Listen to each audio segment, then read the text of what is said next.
আসসালামু আলাইকুম রহমতুল্লাহি ওয়া বারাকাতুহু।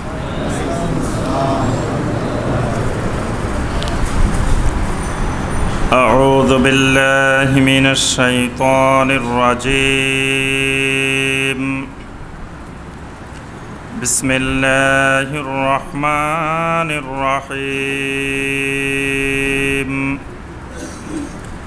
কুল মান রাব্বুস সামাওয়াতি ওয়াল আরদ কুলিল্লাহ কুল আফাত্তাখাযতুম মিন দুনিহি আউলিয়া লা ইয়ামলিকুনা লিআনফুসিহিম নাফআন ওয়ালা দাররা কুল হাল ইয়াস্তাবিল আ'মা ওয়াল বাসীর আম হাল তাস্তাবিজ যুলুমাতু ওয়ান নূর আম জাআলু লিল্লাহি শুরাকা খালাকু কা খালকিহি ফাতাশাবাহাল খালকু আলাইহিম কুলিল্লাহু খালিকু কুল্লি শাইইন ওয়া হুয়াল ওয়াহিদুল কাহ্হার। আল্লাহুম্মা সাল্লি আলা মুহাম্মাদিন ওয়া আলা আলি মুহাম্মাদ কামা সাল্লাইতা আলা ইব্রাহিম ওয়া আলা আলি ইব্রাহিম ইন্নাকা হামিদুম মাজিদ। আল্লাহুম্মা বারিক আলা মুহাম্মাদিন ওয়া আলা আলি মুহাম্মাদ কামা বারাকতা আলা ইব্রাহিম ওয়া আলা আলি ইব্রাহিম ইন্নাকা হামিদুম মাজিদ।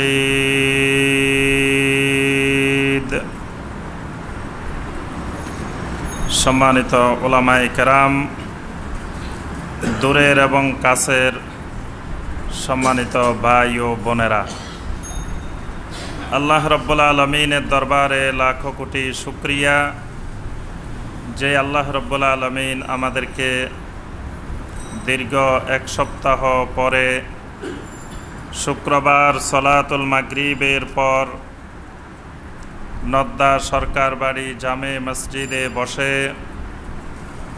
আল্লাহ রাব্বুল আলামিনের নাজিলকৃত কোরআনে মাজিদ থেকে কয়েকটি আয়াতে কারিমার সংক্ষিপ্তভাবে তাফসীর করার এবং শোনার তৌফিক দিয়েছেন, সেই রাব্বুল আলামিনের শুকর আদায় করি। সকলে বলি আলহামদুলিল্লাহ। কোরআনে কারিমের ধারাবাহিক তাফসীরে দ্বিতীয় দফার তাফসীরে আমাদের যে সূরা থেকে তাফসীর চলছিল সেই সূরাটির নাম হলো সূরা আর-রা'দ। সূরা আর-রা'দের 15 নম্বর আয়াতে কারিমা পর্যন্ত গত তাফসীরে আমরা আলোচনা করেছি।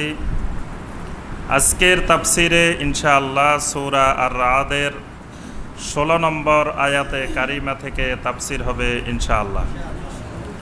ইতিপূর্বে সূরা আর-রা'দের দুটি পর্ব তাফসীর হয়েছে। আজকে সূরা আর-রা'দের তৃতীয় পর্বের তাফসীর হবে ইনশাআল্লাহ। তাফসীর শুরু করার আগে আমরা একটি বিষয় আলোচনা করব। তো গত তাফসীর যারা শুনেছেন তারা একটি তেলাওয়াতে সেজদা দিয়ে নেবেন, কারণ ওই 15 নম্বর আয়াতে কারিমা যেটি, এটি সেজদার আয়াত। আমরা গত তাফসীরে বলা হয় নাই, তো আজকে এই জন্য স্মরণ করিয়ে দিচ্ছি যে সবাই 15 নম্বর আয়াতে কারিমার তাফসীর যারা শুনেছেন তারা পরবর্তীতে একটা তেলাওয়াতে সেজদা দিয়ে নেবেন। এরপরে আমরা 16 নম্বর আয়াতে কারিমা থেকে আলোচনা শুরু করব ইনশাআল্লাহ। তার আগে আমরা সংক্ষিপ্ত একটি বিষয় আলোচনা করব ইনশাআল্লাহ, তারপরেই মূল তাফসীরে আসতেছে।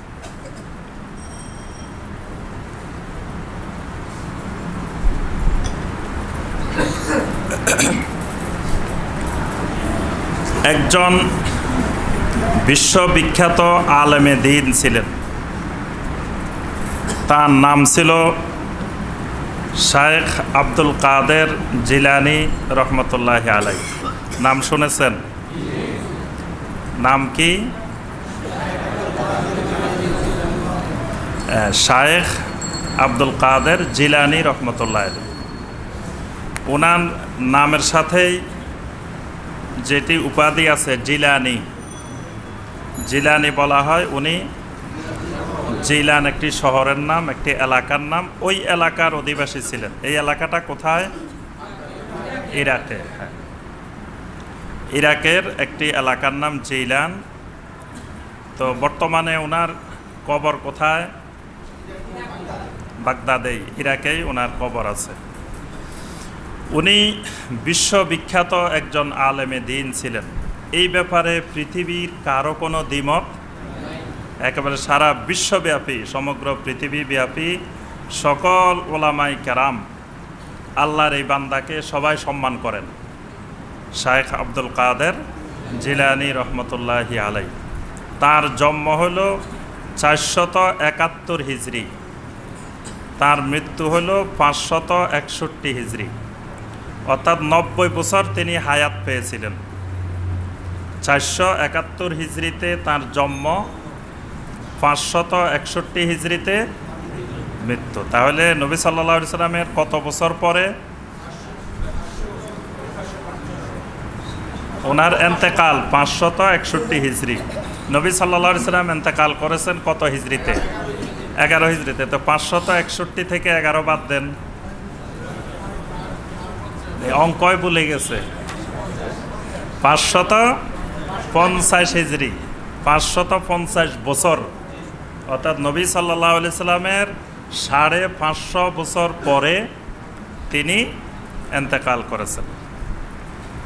তিনি অনেকগুলো কিতাব রচনা করেছেন।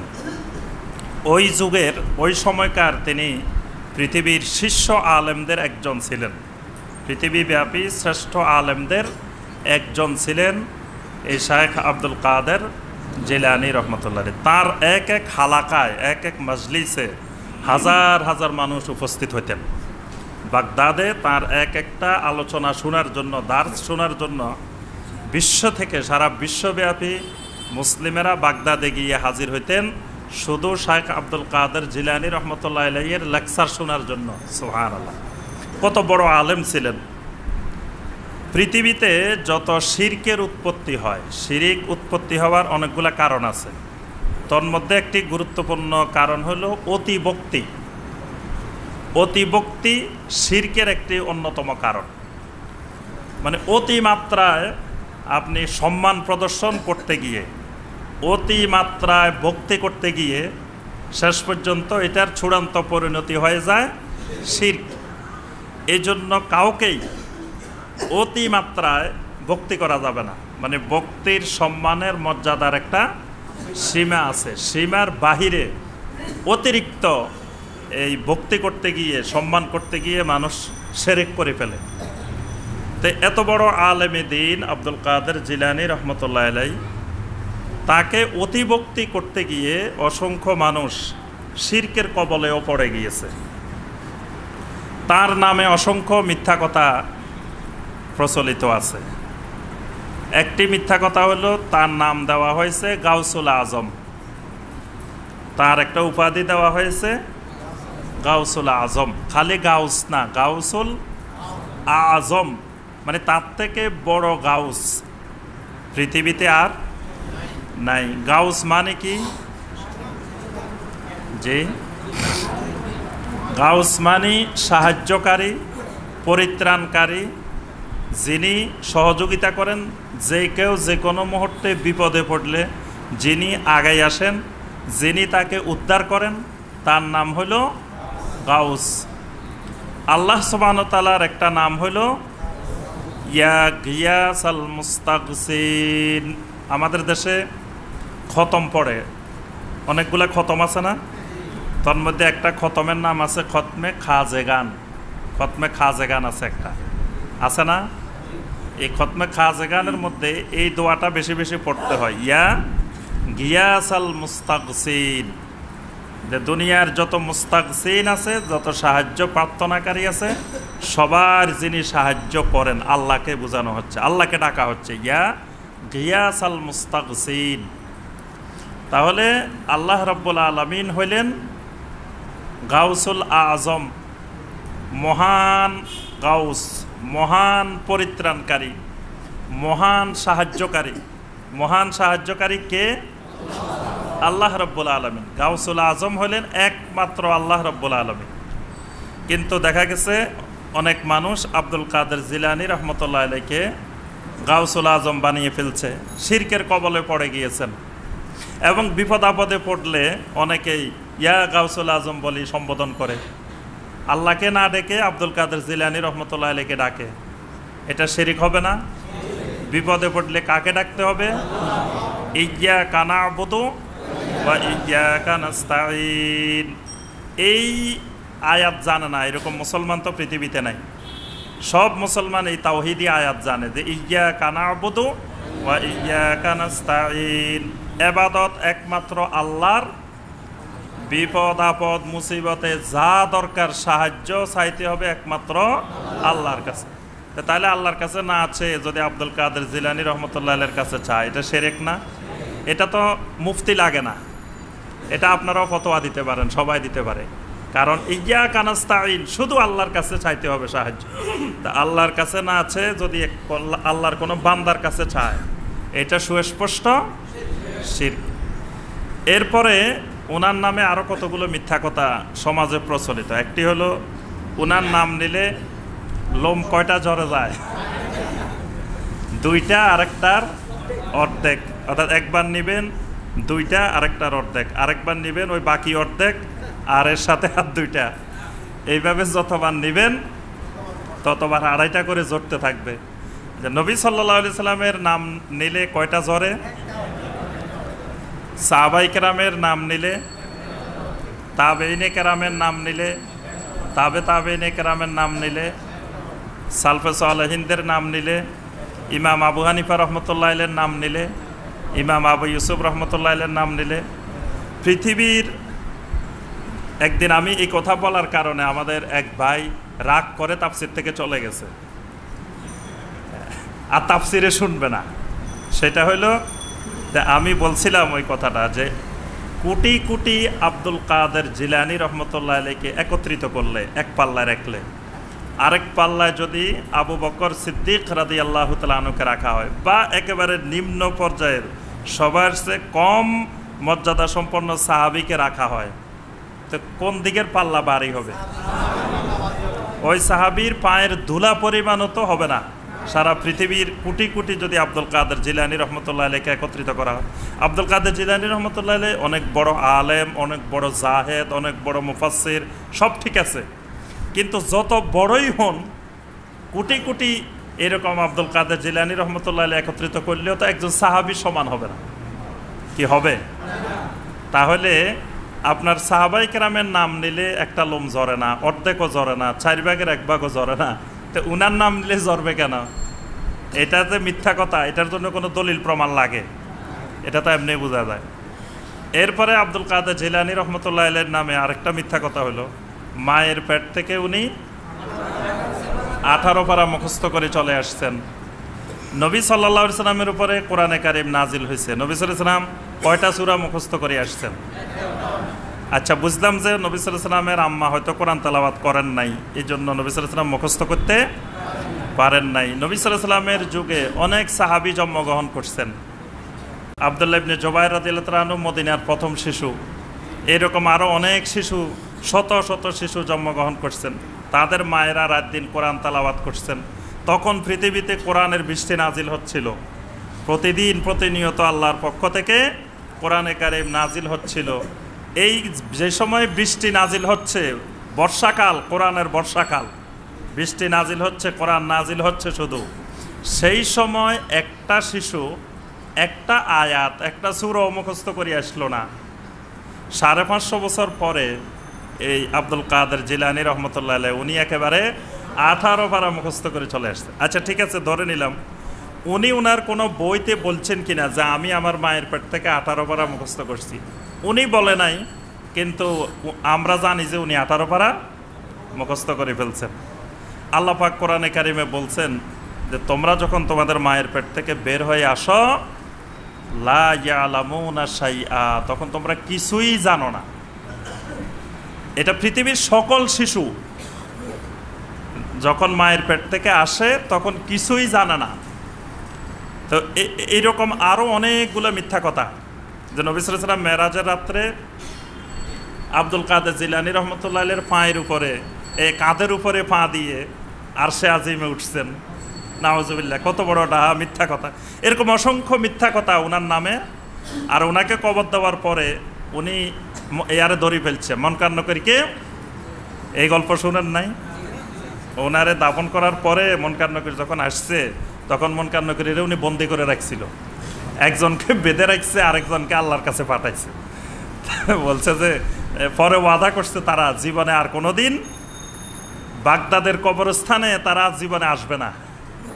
মনকার নকির আব্দুল কাদের জিলানী রহমতুল্লাহের সাথে ওয়াদা করছে শেষ পর্যন্ত যে বাগদাদের কবরস্থানে তারা আর কিয়ামত পর্যন্ত কোনোদিন আসবে না। তাহলে এখন বাগদাদের কবরস্থানে কবর দিলে আর মনকার নকির আসার সম্ভাবনা।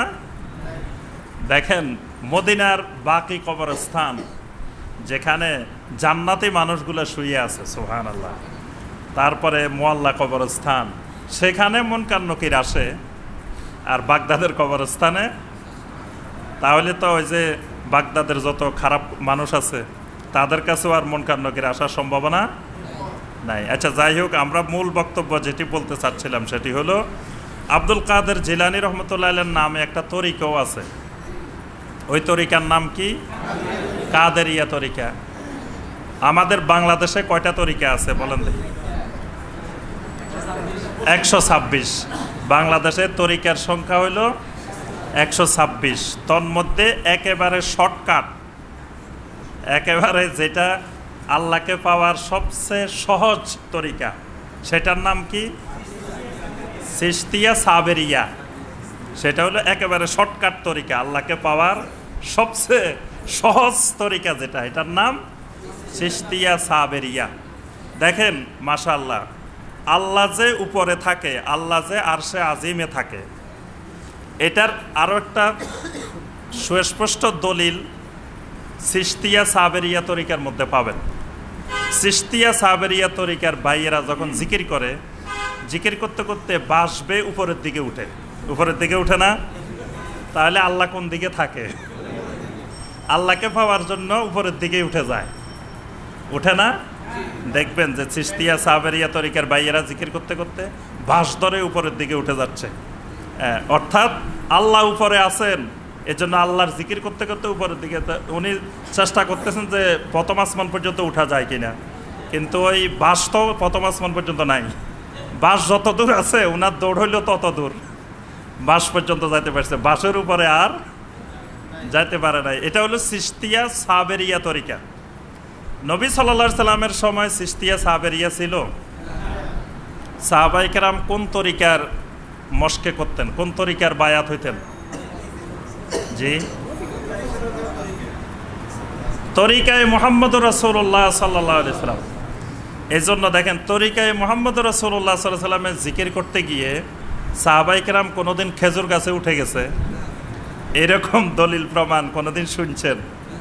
যে কয়েকজন সাহাবী জিকির করতেছিলেন, জিকির করতে করতে, মদিনাতে তো আর বাস ছিল না, খেজুর গাছ তো ছিল, জিকির করতে করতে খেজুর গাছের উপরে উঠে গেছে। এরকম নজির তরিকায় মুহাম্মদুর রাসূলুল্লাহ নাই। আছে কিসে? তরিকায় চিশতিয়া সাবেরিয়ায় আছে। কথা বুঝতে পারছেন? আচ্ছা, তো এই 126টা তরিকার মধ্যে এটা হলো সহজটা, কিন্তু 126-এর মধ্যে একটা গুরুত্বপূর্ণ তরিকার নাম হলো কাদেরিয়া তরিকা। আমাদের দেশের আলহামদুলিল্লাহ অনেক বড় বড় আলেমের নামের শেষে আছে কি? কাদেরি, আল কাদেরি। আল কাদেরি মানে উনি কাদেরিয়া তরিকার অনুসারী। আলহামদুলিল্লাহ, ভালো জিনিস যে আব্দুল কাদের জিলানী রহমতুল্লাহের মতো আলেমের যদি অনুসরণ করা হয়, ইত্তেবা করা হয়, এটা তো আলহামদুলিল্লাহ খুবই ভালো জিনিস। আব্দুল কাদের জিলানী রহমতুল্লাহের একটা বইয়ের নাম হলো গুনিয়াতুত তালেবিন। এটা বাংলা লেখা, আরবি হলে হয়তো ধরতে পারতেন না। এই যে গুনিয়াতুত তালেবিন, সত্যের সন্ধানে, প্রথম খণ্ড। লেখকের নাম সৈয়দ আব্দুল কাদের জিলানী রহমতুল্লাহি আলাইহি। এটি আব্দুল কাদের জিলানী রহমতুল্লাহ আলাইহি কোন ভাষায় লিখছেন? হ্যাঁ, আব্দুল কাদের জিলানী রহমতুল্লাহ আলাইহির ভাষা কি ছিল? আরবি, বাগদাদের ভাষা আরবি। আচ্ছা, আরবিতে বড় পীর, এটা কি আরবিতে আছে? জি। বড় বড় শব্দটা আরবি না বাংলা? আরবিতে কি বড় আছে? বড়টা তো বাংলা। পীর শব্দটা কি আরবি না ফার্সি? ফার্সি এবং পরে বাংলা। তাহলে বোঝা যায় বড় পীর এই শব্দটা কারা লাগাইছে? বাঙালি লাগাইছে।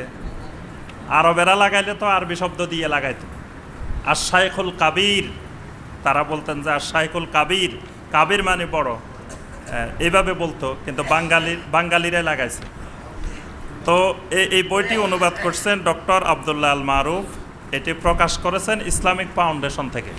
ইসলামিক ফাউন্ডেশন আমাদের সরকারি যে প্রতিষ্ঠান, ইসলামিক ফাউন্ডেশন বাংলাদেশ এটি। এবং এটির প্রকাশক হইলেন ইসলামিক ফাউন্ডেশনের সম্মানিত মহাপরিচালক জনাব শামীম মোহাম্মদ আফজল সাহেব।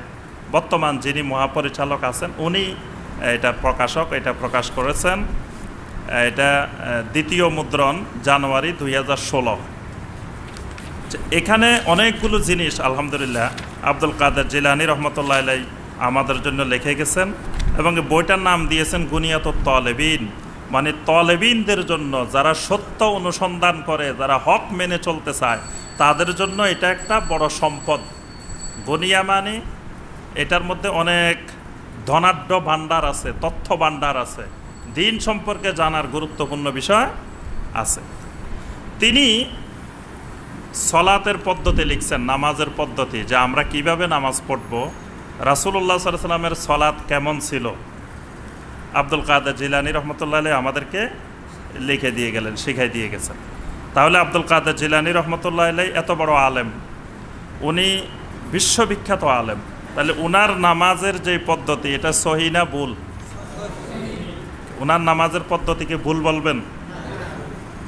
উনার যদি ভুল নামাজের পদ্ধতি ভুল হয় বা উনি যদি না জানেন, তাহলে তো কাদেরিয়া তরিকায় ভুল, পুরা কাদেরিয়া তরিকায় ভুলের উপরে প্রতিষ্ঠিত। আচ্ছা, উনি এখানে নামাজের পদ্ধতি বলছেন, রাসূল সাল্লাল্লাহু আলাইহি ওয়াসাল্লাম কীভাবে সালাত আদায় করতেন, উনি সবগুলো বিস্তারিত আলোচনা করছেন। আমরা বিস্তারিত আলোচনা করব না, শুধুমাত্র দুইটা বিষয় আলোচনা করব। উনি এই গুনিয়াতুত তালেবিন কিতাবের পৃষ্ঠা নম্বর হলো 14 নম্বর পৃষ্ঠায় উনি লিখেছেন যে সলাৎ শুরু করার সময় সূচনা তাকবীরের সময় 2 হাত উত্তোলন। সূচনা তাকবীর বুঝছেন? সূচনা তাকবীর, জি, তাকবীরে তাহরিমা, তাকবীরে তাহরিমের সময় উনি বলছেন যে 2 হাত তুলতে হবে। অনুরূপভাবে রুকুতে যাবার সময়, আবার রুকু থেকে মাথা উঠাবার সময় হাত উঠানো, এটা উনি সুন্নাত বলছেন, নবী সাল্লাল্লাহু আলাইহি ওয়াসাল্লামের সুন্নাহ। রুকুতে যাবার সময়ও বলছে যে হাত তুলতে হবে, রুকু থেকে উঠার সময়ও হাত উঠাইতে হবে। আচ্ছা, এটা কে বলছেন? আব্দুল কাদের জিলানী রহমতুল্লাহ আলাইহি। উনি নবী সাল্লাল্লাহু আলাইহি ওয়াসাল্লামের কত বছর পরে ইন্তেকাল করছেন?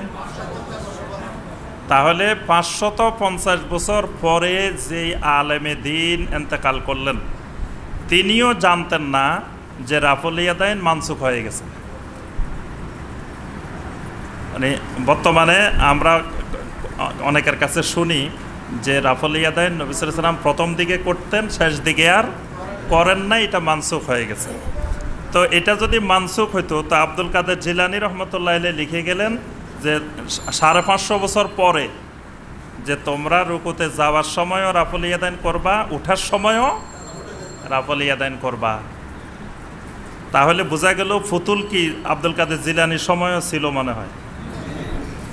বগলের নিচে পুতুল, এটা শুধু নবী সাল্লাল্লাহু আলাইহি ওয়াসাল্লামের যুগে ছিল এমন না। তাহলে সাহাবীরা নিচে বগলের নিচে পুতুল, তাবেঈনেরা নিচে, তাবেঈনেরা নিচে, 550 বছর পরেও আব্দুল কাদের জিলানী রহমতুল্লাহ আলাইহির সময়ও পুতুল নিয়ে মুসলমানেরা মনে হয় মসজিদে আসতো। কি বলেন? নাউজুবিল্লাহ। না হয় আব্দুল কাদের জিলানী 550 বছর পরে তো আর পুতুল থাকার কথা না, তারপরেও কেন রাফল ইয়াদাইন করছেন এবং করতে বলছেন। কাদেরিয়া তরিকার অনুসারী সকল মুসলিমদেরকে বলতেছেন যে তোমরা নামাজ পড়ার সময়, রুকুতে যাইবার সময় রাফল ইয়াদাইন করবা, রুকু থেকে উঠার সময়ও রাফল ইয়াদাইন করবা। আচ্ছা, এরপরে উনি বলতেছেন যে আমিন, ইমাম যদি কেরাত আসতে পড়ে তোমরা আমিন নিঃশব্দে পড়বা, ইমাম যদি কেরাত স্পষ্ট আওয়াজে পড়ে আমিনও সশব্দে বলবা। বুঝতে পারছেন?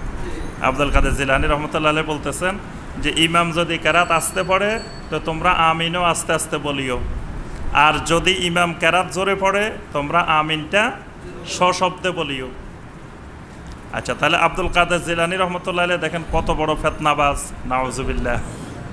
আজকের যুগে মসজিদে, আমাদের মসজিদগুলোতে কেউ আমিন সশব্দে বললে আমরা বলতেছি যে এই লোক ফিতনাবাজ, এই লোককে মসজিদ থেকে বের করে দাও। তাহলে এই ফিতনাবাজের গুরুকে? নাউজুবিল্লাহ। আব্দুল কাদের জিলানী রহমতুল্লাহ আলাইহি যদি আজকের যুগে থাকতেন, কাদেরিয়া তরিকার, আমরা কাদেরিয়া তরিকার লোকেরাই বলতাম যে আব্দুল কাদের জিলানী তো ফিতনাবাজ, কারণ আব্দুল কাদের জিলানী আমিন জোরে বলে, আমিন সশব্দে বলে। নাউজুবিল্লাহ। তাহলে দেখেন যে মানে হিংসা, বিদ্বেষ, প্রতিহিংসা এগুলো যে মানুষকে কোন পর্যায়ে নিয়ে যায়। যে রাফল ইয়াদাইন আমি করব না, ভালো কথা, হানাফি মাযহাবে নাই, এটা সহি কথা, আমরা করব না, এটাও ঠিক আছে। আমিন হানাফি মাযহাবে নিঃশব্দে বলা উত্তম, আমরা নিঃশব্দে বললাম। কিন্তু সশব্দে বলা যে সুস্পষ্ট দলিল দ্বারা প্রমাণিত, রাফল ইয়াদাইন করা যে সুস্পষ্ট দলিল দ্বারা প্রমাণিত, এটা তো কেউ অস্বীকার করার উপায় নাই। কিন্তু আমরা আমার মতকে প্রতিষ্ঠিত করার জন্য বিভিন্ন রকমের তালবাহানা, অযৌক্তিক ব্যাখ্যা দিয়ে মানুষদেরকে গালিগালাজ করে, মানে অশ্লীল ভাষায়, খারাপ ভাষায় আরেকজনকে এই সহি দলিলের বিরুদ্ধে কথা বলার অধিকার তো আমার নাই। এজন্য মানে আমাদের বক্তব্য স্পষ্ট যে যারা রাফল ইয়াদাইন করেন আলহামদুলিল্লাহ তারা সঠিক কাজ করেন, তাদের এই মতের সপক্ষে অসংখ্য সহি হাদিসের দলিল বিদ্যমান। যারা করেন না তারাও ভুল করেন না, তারাও একটা মাযহাবের অনুসরণ করার কারণে তারা করেন না। যারা আমিন সশব্দে বলেন তাদের সশব্দে বলার সুস্পষ্ট দলিল বিদ্যমান, যারা নিঃশব্দে বলেন তাদেরও দলিল বিদ্যমান, যেটা মদিনার ওলামায়ে কেরাম অনুসরণ করেন, ওলামায়ে মদিনার যেটা অনুসরণ। মসজিদে নববীতে যারা হজে গেছেন তারা সরাসরি দেখছেন, যারা এখন ডিশে দেখেন সরাসরি দেখেন, সেখানে ইমাম সাহেবেরা রাফল ইয়াদাইনও করেন, আমিনও সশব্দে বলেন। কিন্তু মুসল্লিদের মধ্যে দেখবেন যে অনেক মুসল্লি রাফল ইয়াদাইন করে, অনেক মুসল্লি রাফল ইয়াদাইন করে না। অনেক মুসল্লি আমিন সশব্দে বলে, অনেক মুসল্লি নিঃশব্দে বলে। কিন্তু মদিনার কোনো ইমাম, মক্কার কোনো ইমাম কখনো কি বলছেন যে এই জায়গায় যারা নামাজ পড়বেন, নামাজ পড়তে আসছেন, তারা আমি যেমনে বলি সবাই এইভাবে বলবেন, না বললে এখানে নামাজে পড়িয়েন না, বাইরে যান, এই কথা মক্কার মদিনার কোনো ইমাম বলছেন? যে যেভাবে ভালো মনে করতেছে, যে যেভাবে সহি মনে করতেছে সেইভাবে আদায় করার এখতিয়ার তার আছে। তাহলে এটাই হলো সব উত্তম তরিকা, এটাই হলো সহি তরিকা। এই জন্যই নবী সাল্লাল্লাহু আলাইহি ওয়াসাল্লাম বলছেন যে কিয়ামতের আগে দাজ্জাল পৃথিবীর সর্বত্র যাবে, এক জায়গায় যাবে না। সেটা কোন জায়গা? আল্লাহু আকবার। মদিনাকে আল্লাহ রাব্বুল আলামিন দাজ্জালের ফিতনা থেকে হেফাজত করবেন। মদিনার এলেম দাজ্জাল মুক্ত থাকবে, মদিনার ওলামায়ে কেরাম পৃথিবী সারা আলেম থাকবেন কিয়ামত পর্যন্ত। সহি এলেম মদিনাতে পাওয়া যাবে কিয়ামত পর্যন্ত। এজন্য মদিনার ওলামায়ে কেরাম যেই পদ্ধতিটা অনুসরণ করেন, এই পদ্ধতি অনুসরণ করলে নামাজি কখনো দ্বন্দ্ব বিরোধ হবে না, নামাজি ঐক্যবদ্ধ থাকবে, নামাজিদের মধ্যে কখনো বিরোধ হবে না। যে যার মনে চাইলো রাফল ইয়াদাইন করলো, যার মনে চাইলে করলো না, আমরা কাউকে বাধাও দিলাম না কাউকে। কারণ এই একতালাফগুলো তো আজকের যুগের না, এগুলো তো শত শত বছরের পুরানো একতালাফ। আব্দুল কাদের জিলানী রহমতুল্লাহ আলাইহির যুগেও এই একতালাফ ছিল। তাহলে এগুলো নিয়ে তো যুগে যুগে আমাদের সালফে সালেহিন মারামারি করেন নাই, কেউ কাউকে গালিগালাজ করেন নাই, কেউ কাউকে ফেতনাবাজ বলেন নাই। তাহলে আমরা কেন এখন এগুলা নিয়ে এত বেশি বাড়াবাড়ি করব? এই জন্য মানে আব্দুল কাদের জিলানী রহমতুল্লাহের কথাটা এই জন্য বললাম যে যদি আমরা গালিগালাজ করি এদেরকে, তা গালিটা তো আমাদের কাদেরিয়া তরিকার যিনি প্রধান তার উপরে গিয়ে পড়তেছে। আবার আমরা নিজেদেরকে কাদেরি দাবি করতেছি, কাদেরিয়া তরিকার অনুসারী বলতেছি। আল্লাহ সুবহানাহু ওয়া তাআলা আমাদের সবাইকে এই বিষয়টি উপলব্ধি করার তৌফিক দান করুন। যেই সূরা থেকে আমাদের তাফসীর চলছিল সেই সূরার নাম হলো সূরা আর রাআদ। রাআদ মানে কি? মেঘের গর্জন। মেঘের গর্জন দেখছেন? বাঘের গর্জন দেখছেন? হ্যাঁ, সিংহের গর্জন দেখছেন? এগুলা দেখতে হলে মাঝে মাঝে চিড়িয়াখানায় যাবেন, ওই সাফারি পার্কে যাবেন, বিভিন্ন জায়গায় গেলে আল্লাহর আয়াত দেখবেন। বাঘের গর্জন কেমন, তারপরে সিংহের গর্জন কেমন, মেঘের গর্জন কেমন, তারপরে সাগরের গর্জন কেমন, সমুদ্রেরও গর্জন আছে। বঙ্গোপসাগরের কূলে যায় দেখবেন সাগরের গর্জন, মনে হয় যে ওইটা আল্লাহর আরেকটা বাঘ, মনে হয় যে লাফ মারি চলে আসতে চায় ঢাকা শহরে, কিন্তু আল্লাহ পাক পিছন থেকে লাগাম টেনে ধরে রাখছেন যে খবরদার যাইতে পারবি না, কিন্তু মনে হয় যে এমন জোরে আসতেছে লাফ মেরে উপরে উঠে যাবে, কিন্তু পিছন থেকে কেউ মনে হয় লাগাম টেনে ধরে রাখছে। একবার 10 নম্বর সতর্ক সংকেত আমি বঙ্গোপসাগরের কূলে গিয়ে দেখে আসছি যে সাগর কিভাবে লাফায়, কই জীবনে আর দেখি আর না দেখি, একবার দেখে যাই যে 10 নম্বর সতর্ক সংকেত শুনি সবসময় টেলিভিশনে রেডিওতে। আমরা এত দূরে থাকিও ভয়ে অবস্থা শেষ, যে কি অবস্থা, যে এইরকম সংকেত শুনলে তো চিন্তা করলাম কাছে যাই দেখে আসি কি অবস্থা সাগরের। আল্লাহু আকবার, সাগরের গর্জন। আর কোরআনে কারিমে আল্লাহ পাক বলছেন যে অন্ধকারের উপরে অন্ধকার, মানে একদিকে আকাশে মেঘের অন্ধকার, একদিকে এই সাগরের এই যেই ঘূর্ণিঝড়টা যেটা উঠবে সেটার অন্ধকার, সেখানে প্রচণ্ড বাতাস, সেই অবস্থায় কি গর্জন সাগরের। আর মাখলুকগুলার গর্জন দিয়ে আল্লাহ পাক বুঝাইতে চান, বান্দা আমার মাখলুকের গর্জন যদি এমন হয় তা আমি আল্লাহর গর্জনটা কেমন। সুবহানাল্লাহ, ছোট্ট একটা মাখলুকের গর্জন যদি এমন হয় তো যিনি এটার খালেক তার গর্জনটা কেমন। সুবহানাল্লাহ। এই জন্য আল্লাহ রাব্বুল আলামিন সূরা রাদের মধ্যে এই মেঘের যেই গর্জনটা, এটাকে আল্লাহ পাক একটা সূরার নামে রেখেছেন, এটা আল্লাহর একটা আয়াত। এবং আল্লাহ পাক স্পষ্ট করে বলছেন 13 নম্বর আয়াতে, ওয়া ইউসাব্বিহুর রাদু বিহামদিহি। ওই মেঘ যখন গর্জন করে তোমরা মনে করো যে মেঘ ডাকতেছে, গর্জন করতেছে, আসলে গর্জন করে না। কি করে? মেঘ চিৎকার দিয়ে বলে ওঠে সুবহানাল্লাহ, মেঘ চিৎকার দিয়ে বলে ওঠে আলহামদুলিল্লাহ, আল্লাহু আকবার। ওই গর্জনটা হলো আল্লাহর তাসবিহ, আল্লাহর হামদ। সুবহানাল্লাহ। এই সূরার মধ্যে আল্লাহ রাব্বুল আলামিন ঈমানের একটি উসুলের বিস্তারিত বিবরণ দিয়েছেন। ঈমানের উসুল কয়টি? হ্যাঁ, ঈমানের উসুল 3টি। 1 নম্বর উসুল কি? মারিফাতুর রব, রবের রব সম্পর্কে জানা, রবকে চিনা, রবকে জানা। 2 নম্বর মারিফাতুদ দ্বীন, দ্বীন সম্পর্কে জানা, দ্বীন সম্পর্কে বোঝা। 3 নম্বর মারিফাতুন নবী সাল্লাল্লাহু আলাইহি ওয়াসাল্লাম, নবী সম্পর্কে জানা, বোঝা, চিনা। এটা হলো ঈমানের 3 নম্বর উসুল। এই সূরার মধ্যে আল্লাহ রাব্বুল আলামিন সবচেয়ে বেশি আলোচনা করছেন 1 নম্বর উসুল, রবকে, আল্লাহকে, আল্লাহর পরিচয় দিচ্ছেন। এই জন্য দেখেন প্রতি আয়াতে আয়াতে বলছেন আল্লাহ তিনি যিনি এই কাজ করেন, আল্লাহ তিনি যিনি এগুলো সৃষ্টি করছেন, আল্লাহ তিনি যিনি মেঘকে পরিচালনা করেন, আল্লাহ তিনি যিনি বৃষ্টি দেন। মানে আল্লাহর পরিচয়, আল্লাহটাকে। ঠিক 16 নম্বর আয়াতে কারিমায়ও আল্লাহ রাব্বুল আলামিন আল্লাহর তাওহীদের বর্ণনা দিয়েছেন। কুল মার রাব্বুস সামাওয়াতি ওয়াল আরদ। আল্লাহ রাব্বুল আলামিন বলেন, আপনি দুনিয়ার কাফের মুশরিকদেরকে জিজ্ঞাসা করেন, মার রাব্বুস সামাওয়াতি ওয়াল আরদ, এই আসমান এবং এই জমিনের রব কে? আল্লাহ সুবহানাহু ওয়া তাআলা বলতেছেন আপনি এদেরকে প্রশ্ন করেন, জিজ্ঞাসা করেন যে মার রাব্বুস সামাওয়াতি ওয়াল আরদ, দেখেন রবের পরিচয় আল্লাহ কিভাবে দিচ্ছেন, যে আপনি এদেরকে জিজ্ঞাসা করেন আসমান জমিনের রব কে। কুলিল্লাহ। মুশরিকেরা কিন্তু, আরবের মুশরিকেরা ভালো করে জানে যে আসমান জমিনের রব আল্লাহ। ওদেরকে জিজ্ঞাসা করলেই ওরা সাথে সাথে জবাব দিয়ে দেয় আল্লাহ। এটা বলা লাগবে নাকি আসমান জমিনের রব আল্লাহ। এখন এখানে যখন রাসূল জিজ্ঞাসা করতেছেন মার রাব্বুস সামাওয়াতি ওয়াল আরদি, আসমান এবং জমিনের রবকে, এখন তারা জবাব দেয় না, চুপ করে আছে। এখন বলে না, কেন বলে না?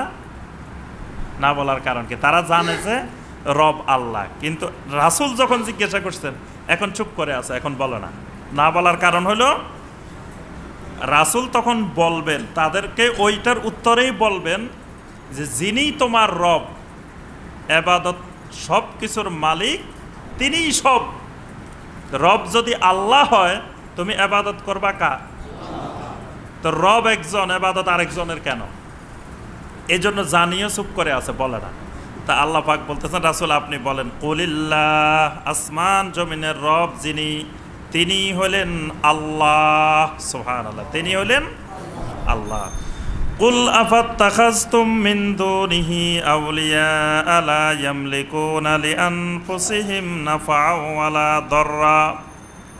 এরপরে রাসূল আপনি তাদেরকে জিজ্ঞাসা করুন, তোমরা কি সেই রব আল্লাহ রাব্বুল আলামিনকে বাদ দিয়ে এমন আউলিয়া গ্রহণ করছো, এমন অভিভাবককে তোমরা ধরেছ, এমন অভিভাবক, এমন তোমাদের মুরব্বী বানিয়ে নিয়েছ, লা ইয়ামলিকুনা লিআনফুসিহিম নাফআও ওয়ালা দাররা, যারা নিজেদের উপকার নিজেরা করতে পারে না, নিজেদের ক্ষতি নিজেরা করতে পারে না। যারা নিজেদের উপকার নিজেদের ক্ষতির মালিক যারা হতে পারে না, তারা তোমাদের উপকার আর ক্ষতি করবে কিভাবে? মানে এমন ব্যক্তিদেরকে তোমরা ইবাদত করতেছ, রব বানিয়ে নিয়েছ, আউলিয়া বানিয়ে নিয়েছ, যারা নিজেদের ক্ষতি আর ভালো করার মালিকও তারা নিজেরা নাই। তারা দুনিয়ার মানুষের বিপদ আপদ মুসিবত সব কিছু থেকে রক্ষা পাওয়ার জন্য টেলিভিশনে বিজ্ঞাপন দেয় যে আপনি কি সমস্যায় আছেন, আপনি কি ওই সমস্যায় আছেন, চলে আসেন আমাদের কাছে, বিজ্ঞাপন দেয় না? কিন্তু তিনি যখন অসুস্থ হয়ে যান তিনি আবার ইউনাইটেড হসপিটালে আসে ভর্তি হয়ে যান। তিনি নিজের অসুস্থতা নিজে সারাইতে পারেন না, কিন্তু সারা দুনিয়ার সব মানুষের অসুস্থতা তিনি সারাই ফেলান। বিপদ আপদ মুসিবত যা আছে সব তিনি দূর করে দেন, কিন্তু নিজের যখন অসুখ হয় তখন ইউনাইটেড হসপিটালের আইসিইউতে আসি ভর্তি হন। আল্লাহ পাক এটাই বলতেছেন যে শোনো, যাদেরকে তোমরা আল্লাহকে বাদ দিয়ে যাদেরকে সাজদা করতেছ, যাদের গোলামি করতেছ, যাদেরকে আউলিয়া বানাইছ, লা ইয়ামলিকুনা লিআনফুসিহিম নাফআও ওয়ালা দাররা, এরা নিজেদের উপকার নিজেরা করতে পারে না, নিজেদের ক্ষতি নিজেরা করতে পারে না। কারণ পৃথিবীর প্রত্যেকটা মানুষ চায় তিনি তার বডিটা একটু সুন্দর থাকবে, চায় না? আপনারা কি চান আপনাদের পেট একটা এরকম হয়ে যাক? এটা কি আপনারা কেউ চান? তাহলে বোঝা যায় পেট বড় হয়ে গেলেও পেট ছোট করার মালিকও তিনি নন। নিজের পেট নিজে ছোট করতে পারে না, নিজে থাকে এখানে, পেট থাকে এখানে। তাহলে বোঝা গেল নিজের পেট যিনি বড় ছোট করারও মালিক নন, নিজের শরীর ভালো মন্দ রাখারও যিনি মালিক নন, নিজের উপকার নিজের ক্ষতি করারও যিনি মালিক নন। প্রত্যেকটা মানুষ চায় সারা জীবন যুবক থাকবে, বৃদ্ধ হবে না।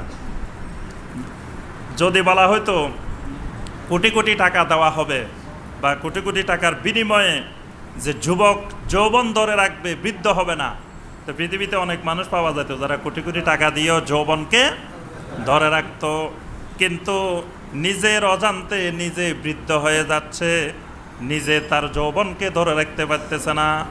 চুল সাদা হয়ে যাচ্ছে, দাড়ি সাদা হয়ে যাচ্ছে, কালো করে ধরে রাখতে পারতেছে না। আল্লাহ পাক বলতেছেন এমন মখলুককে, এমন ব্যক্তিদেরকে, এমন মানুষদেরকে কেন আউলিয়া বানাও, কেন তোমাদের অভিভাবক বানাও, যারা নিজেদের উপকার নিজেদের ক্ষতি নিজেরা করতে পারে না, নিজেরটাই নিজে করতে পারে না। একটা মাছির কাছে তারা অসহায়, একটা মশার কাছে অসহায়, একটা ছোট্ট মাখলুকের কাছে অসহায়। খাবারের প্লেটের মধ্যে মাছি খাবারটা নিয়ে উড়ে যায়, মাছিরে ধরতে পারে না। মাছি ধরতে পারেন কোনোদিন? আপনার প্লেটে বসিয়ে আপনার চোখের সামনে আপনার এখান থেকে খাবার খেয়ে মাছি চলে যাচ্ছে, ধরতে পারছেন কোনোদিন মাছি? আপনি মাছির কাছে কত দুর্বল, মাছির কাছে অসহায়। আল্লাহ পাক বলতেছেন নিজের ক্ষতি নিজের উপকার নিজেও করতে পারে না। মানুষ এত অসহায়, নিজের উপকার নিজের ক্ষতি নিজে করতে পারে না। আল্লাহ পাক দেখেন তাওহীদের বিষয়টা কেমনভাবে বুঝাচ্ছেন। তো বান্দা, যারা নিজের ক্ষতি নিজে করতে পারে না, নিজের উপকার নিজে করতে পারে না, তো তুমি কেন এক গোলাম আরেক গোলামের ইবাদত করবা? তুমিও গোলাম, সেও গোলাম। তা এক গোলাম আরেক গোলামের ইবাদত করবা কেন? ইবাদত করবা কার? যিনি তুমি গোলামেরও যিনি মালিক, ওই গোলামেরও যিনি মালিক, সেই রব যিনি আল্লাহ সুবহানাহু ওয়া তাআলা, তার ইবাদতে করবা। কুল হাল ইয়াস্তাবিল আমা ওয়াল বাসির। রাসূল আপনি ওই মুশরিকদেরকে এই কথাও জিজ্ঞাসা করেন, হাল ইয়াস্তাবিল আমা ওয়াল বাসির, অন্ধ মানুষ আর যারা চোখে দেখেন চক্ষুষ্মান মানুষ, এরা দুইজন সমান নাকি? অর্থাৎ আল্লাহ রাব্বুল আলামিন বুঝাতে চাচ্ছেন, বান্দা আমার অসংখ্য আয়াত অসংখ্য নিদর্শন তোমাদের সামনে বিদ্যমান। একজনের চোখ আছে, সে আমার আয়াত দেখে, আরেকজনের চোখ নাই, সে আমার আয়াত দেখে না। আমার আয়াত অসংখ্য থাকার পরেও কেউ কেউ দেখে, কেউ কেউ দেখে না। তাহলে যে দেখে না সে অন্ধ, যে দেখে তার চোখ আছে। তাহলে দেখেন, মানে দুনিয়ার ভণ্ডামি, দুনিয়ার শয়তানি, দুনিয়ার যত রকমের মানে খারাপ কথা আছে, শিরকি কথা আছে, তারপরে দিন বিরোধী কর্মকাণ্ড আছে, সব করে। তারপরেও দেখা যায় সেখানে লক্ষ লক্ষ মানুষ দৌড়ায় না? মানে আশ্চর্য লাগে যে এই মানুষগুলোর কি চোখ নাই? এই মানুষগুলোর কি একটু বিবেক নাই? এরা কি একটু দেখে না যে এগুলা ইসলামের নামে ভণ্ডামি, এগুলা ইসলামের নামে ব্যবসা, ইসলামের নামে শয়তানি? এটা কি বুঝে না? মহা আশ্চর্যজনক জিনিস। এই সব কিছু মানে বেশি বড় আলেম হওয়া লাগে না। এগুলা বুঝার জন্য বড় আলেমেরও দরকার নাই, বড় মুফতি সাহেবেরও দরকার নাই। সামান্যতম বিবেক থাকলে বুঝতে পারে এগুলা। কিন্তু তারপরেও দেখি আমরা সেখানে লক্ষ লক্ষ কোটি কোটি মানুষ দৌড়ায়। এর অর্থ এই জন্য আল্লাহ বলছেন হাল ইয়াস্তাবিল আমা ওয়াল বাসির, মানে এগুলা চোখ নাই, অন্ধ হয়ে গেছে। আম হাল তাস্তাবিজ যুলুমাত ওয়ান নূর, আপনি তাদেরকে জিজ্ঞাসা করুন অন্ধকার আর নূর এই দুটা সমান নাকি? অন্ধকার আর আলো, যুলুমাত আর নূর, এই দুইটা কি সমান? আম জাআলু লিল্লাহি শুরাকা খালাকু কাখালকিহি, নাকি ওই সকল মাবুদেরা এমন কিছু সৃষ্টি করেছে আল্লাহর সৃষ্টির মতো? আল্লাহর সৃষ্টির মতো এরকম কিছু কি তারা বানায়, তাদেরকে দেখাইছে নাকি? যদি না দেখায় তাহলে কেন তারা ওদের ইবাদত করে? আল্লাহ রাব্বুল আলামিন যেভাবে মানুষ বানান, তারা কখনো এরকম একজন মানুষ বানাইতে পারছে? আল্লাহ সুবহানাহু ওয়া তাআলা যেভাবে আল্লাহর অন্য মাখলুক সৃষ্টি করেন, তারা এরকম একটা মাখলুক সৃষ্টি করতে পারছে? তাহলে আল্লাহ বলতেছেন কেন তারা সেই মাখলুকের গোলামি, সেই মাবুদের ইবাদত করে? ফাতাশাবাহাল খালকু আলাইহিম কুলিল্লাহু খালিকু কুল্লি শাই। রাসূল আপনি বলে দিন আল্লাহ রাব্বুল আলামিন হইলেন তিনি যিনি খালিকু কুল্লি শাই, যিনি প্রত্যেকটি জিনিসের প্রত্যেকটি মাখলুকের খালেক, যিনি সকল মাখলুকের খালেক তিনি আল্লাহ। ওয়া হুয়াল ওয়াহিদুল কাহ্হার, তিনি হলেন ওয়াহিদ এবং তিনি কাহ্হার। সুবহানাল্লাহ। আল্লাহর একটি নাম হলো ওয়াহিদ, আর একটি নাম হলো কাহ্হার। কাহ্হার কিন্তু খুব ভয়ঙ্কর নাম। এটা হচ্ছে সূরা রাদ না, রাদের সাথে সম্পৃক্ত হলো কাহ্হার। মানে এটা মেঘের গর্জন যেরকম, এটা আল্লাহ রাব্বুল আলামিনের গর্জন।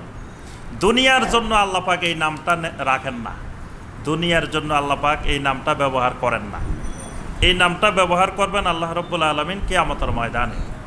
কিয়ামতের ময়দানে আল্লাহ পাকের নাম হবে দুইটা, একটা হবে রাহিম আর একটা হবে কাহ্হার।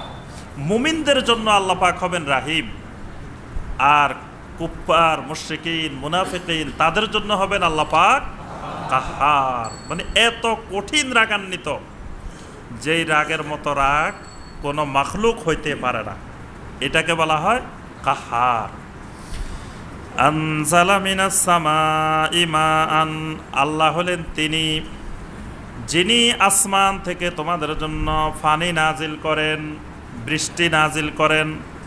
ফাসালাত আউদিয়াতুম বিকাদারিহা, এই বৃষ্টি নাজিল হওয়ার পরে বিভিন্ন খাল বিল নদী নালা এগুলো তাদের পরিমাণ অনুযায়ী পানি নিয়ে প্রবাহিত হতে থাকে। মানে যেটা যে পরিমাণ, দেখেন পৃথিবীর যে খালগুলা সৃষ্টি হয়েছে এগুলা কেউ কাটা লাগছে, খালগুলা কিন্তু কেউ খনন করে নাই। অর্থাৎ ওই পানি যখন যাওয়া শুরু হয়েছে, পানি যেতে যেতেই খাল হয়ে গেছে। দেখুন কত আঁকা বাঁকা, এদিকে এদিকে এইভাবে গেছে। এটাও আল্লাহর একটা আয়াত। নদীগুলো আল্লাহর আয়াত, সাগরগুলো আল্লাহর আয়াত, যে এগুলাকে আল্লাহ রাব্বুল আলামিন বৃষ্টির সাথে, পাহাড়ের সাথে, পাথরের সাথে সম্পৃক্ত করে দিয়েছেন, যে এখান থেকে পানি বের হচ্ছে আর এগুলা দিয়ে প্রবাহিত হচ্ছে। সুবহানাল্লাহ। আল্লাহ পাক এখানে একটা দৃষ্টান্ত দিচ্ছেন। আল্লাহ পাক বলতেছেন যে খালগুলো তার সমপরিমাণ পানি নিয়ে যাচ্ছে, নদী তার সমপরিমাণ পানি নিয়ে যাচ্ছে, সবাই তার সমপরিমাণ পানি নিয়ে প্রবাহিত হচ্ছে। কিন্তু ফাতামালাস সাইলু জাবাদার রাবিয়া, যখন অতি জোরে বৃষ্টি শুরু হয়ে যায়, প্লাবন হয়ে যায়, বন্যা হয়ে যায়, আমাদের দেশে বন্যা হয় না? যখন হয় তখন পানি যখন উপরের দিকে উঠতে থাকে তখন দেখা যাবে অনেক কচুরি ফানা চিনেন? হ্যাঁ, ফেনা চিনেন? এগুলা দেখবেন পানির উপরে, পানির থেকে সেগুলা শক্তিশালী। চতুর্দিকে তাকাইলে শুধু ওগুলাই দেখা যাবে, ফেনা দেখা যাবে। আল্লাহ পাক বলতেছেন, বান্দা এই পানি, এই আগাছাগুলা, ওই ফেনাগুলো মনে হচ্ছে মহা শক্তিশালী। ওই ফেনাগুলাকে দেখলে মনে হচ্ছে নিচের গুলার থেকে ফেনাগুলা শক্তিশালী। ওই পানির মধ্যে নিচে কিন্তু মাছ আছে, অনেক প্রাণী আছে। আর এই ফেনাগুলো আগাছা, সেগুলোর নিচে ডুবে থাকতে পারে না, সেগুলো উপরে ভেসে উঠে। ভেসে ওঠার পরে মনে হচ্ছে যে শুধু ফেনা আর ফেনা, আর কিছু নাই এই জায়গায়। কিন্তু আল্লাহ রাব্বুল আলামিন বলেন ওই ফেনাগুলোকে ওই খাল বিল নদী আস্তে আস্তে করে প্রবাহিত করে নিয়ে যাচ্ছে, কিন্তু মূল্যবান জিনিসগুলো তার নিচে রয়ে গেছে। সুবহানাল্লাহ। মূল্যবান জিনিসগুলো কিন্তু পানির স্রোতের সাথে ভেসে যায় নাই, মূল্যবান জিনিসগুলো নিচেই আছে। কিন্তু যেগুলো মূল্যবান না, মূল্যহীন, সেগুলো কিন্তু পানির সাথে ভেসে চলে গেছে। কিন্তু সেগুলো যখন জেগে উঠে তখন মনে হয় যে এগুলার মতো শক্তিশালী আর জমিনে কিছু নাই, এগুলাই আসল। কিন্তু আল্লাহ বলতেছে এগুলা আসল না, এগুলা আগাছা। এটাকে আল্লাহ পাক কুফরির সাথে তুলনা দিচ্ছেন, যে কুফরিটা এরকম। মানে কুফরির মাঝে মাঝে এমন উত্থান হয় যে মনে হয় যে কুফরি ছাড়া পৃথিবীতে আর কিছুই নেই। তা আল্লাহ পাক বলতেছেন এরকম উত্থানের পরে দেখবা যে কিছুক্ষণ পরে ওইগুলা চলে যাবে, বন্যার পানির সাথে খালে বিলের বিভিন্ন দিকে চলে যাবে, কিন্তু মূল জিনিসগুলো ওখানে থেকে যাবে। ওয়ামিম্মা ইউকাদুনা আলাইহি ফিন্নার ইবতিগা হিলিয়াতিন আও মাতা জাবাদুম মিসলুহু। আল্লাহ রাব্বুল আলামিন বলেন ওয়ামিম্মা ইউকিদুনা আলাইহি ফিন্নার, যারা স্বর্ণকার, যারা স্বর্ণ বানায়, তেজসপত্র, বিভিন্ন রকমের জিনিস বানায়, আল্লাহ পাক বলতেছেন এরা যখন ওইটাকে গলানো শুরু করে, গলানো শুরু করলে ফেনাগুলো উপরে ভেসে উঠে, উপরে ময়লা আবর্জনা ভেসে উঠে না, তখন নিচের আসল স্বর্ণটা দেখা যায় না। মানে ওই যে ভেজালগুলা যেগুলো সাথে মিশাইছে সেগুলো এত শক্তিশালী, উপরে দেখালে সেগুলাই দেখা যায়, ওই ময়লাটাই দেখা যায়। ওই ময়লাটা হলো কুফরি, আর ওই স্বর্ণটা হলো ঈমান। তা আল্লাহ পাক বলতেছেন যখন আগুনের মধ্যে জ্বালানো হয়, ইবতিগা হিলিয়াতিন আও মাতাইন, স্বর্ণ রূপকে যখন আগুনের মধ্যে জ্বালানো হয় কোনো অলংকার বানানোর জন্য, কোনো জিনিস বানানোর জন্য, জাবাদুম মিসলুহু, তোমরা দেখবা তার উপরিভাগে এরকম ফেনা খুব সুন্দর হয়ে ভেসে উঠে।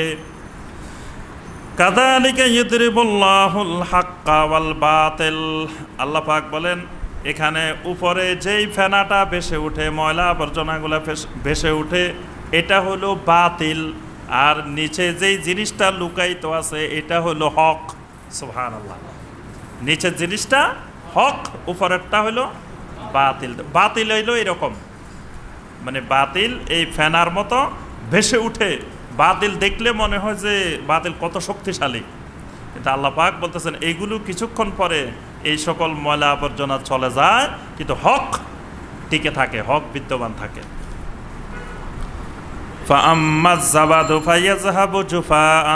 এই ফেনাগুলো কিছুক্ষণ পরে দূরে সরে যায়।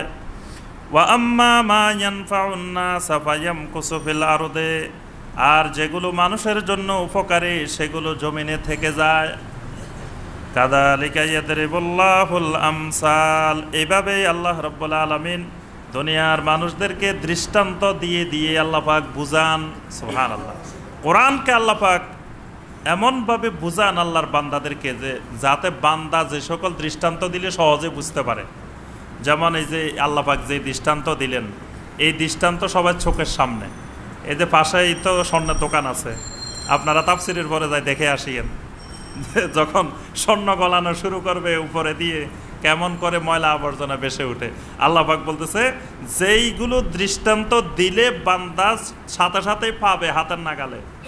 তারপরে খাল বিল নদী নালা, তো আমাদের এই বাংলাদেশ নদীমাতৃক দেশ, আমরা তো প্রতিনিয়তই দেখতেছি এরকম ফেনার কি অবস্থা। আল্লাহ পাক বলতেছেন বান্দাকে বোঝানোর জন্য আল্লাহ রাব্বুল আলামিন এইভাবে মেসাল দিয়ে দিয়ে দৃষ্টান্ত দিয়ে দিয়ে আল্লাহ পাক বান্দাকে বুঝান। সুবহানাল্লাহ। লিল্লাযীনা ইসতাজাবু লিরাব্বিহিমুল হুসনা, যারা তাদের রবের আহ্বানে সাড়া দেয় তাদের জন্য আল্লাহ রাব্বুল আলামিন রেখেছেন অনেক সুন্দর সুন্দর পুরস্কার। সুবহানাল্লাহ। অনেক হুসনা, অনেক কল্যাণ রেখেছেন আল্লাহ তাদের জন্য। ওয়াল্লাযীনা লাম ইস্তাজিবু লাহু লাউ আন্না লাহুম মা ফিল আরদি জামিআন ওয়া মিসলাহু মাআহু লাফতাদাউ বিহি,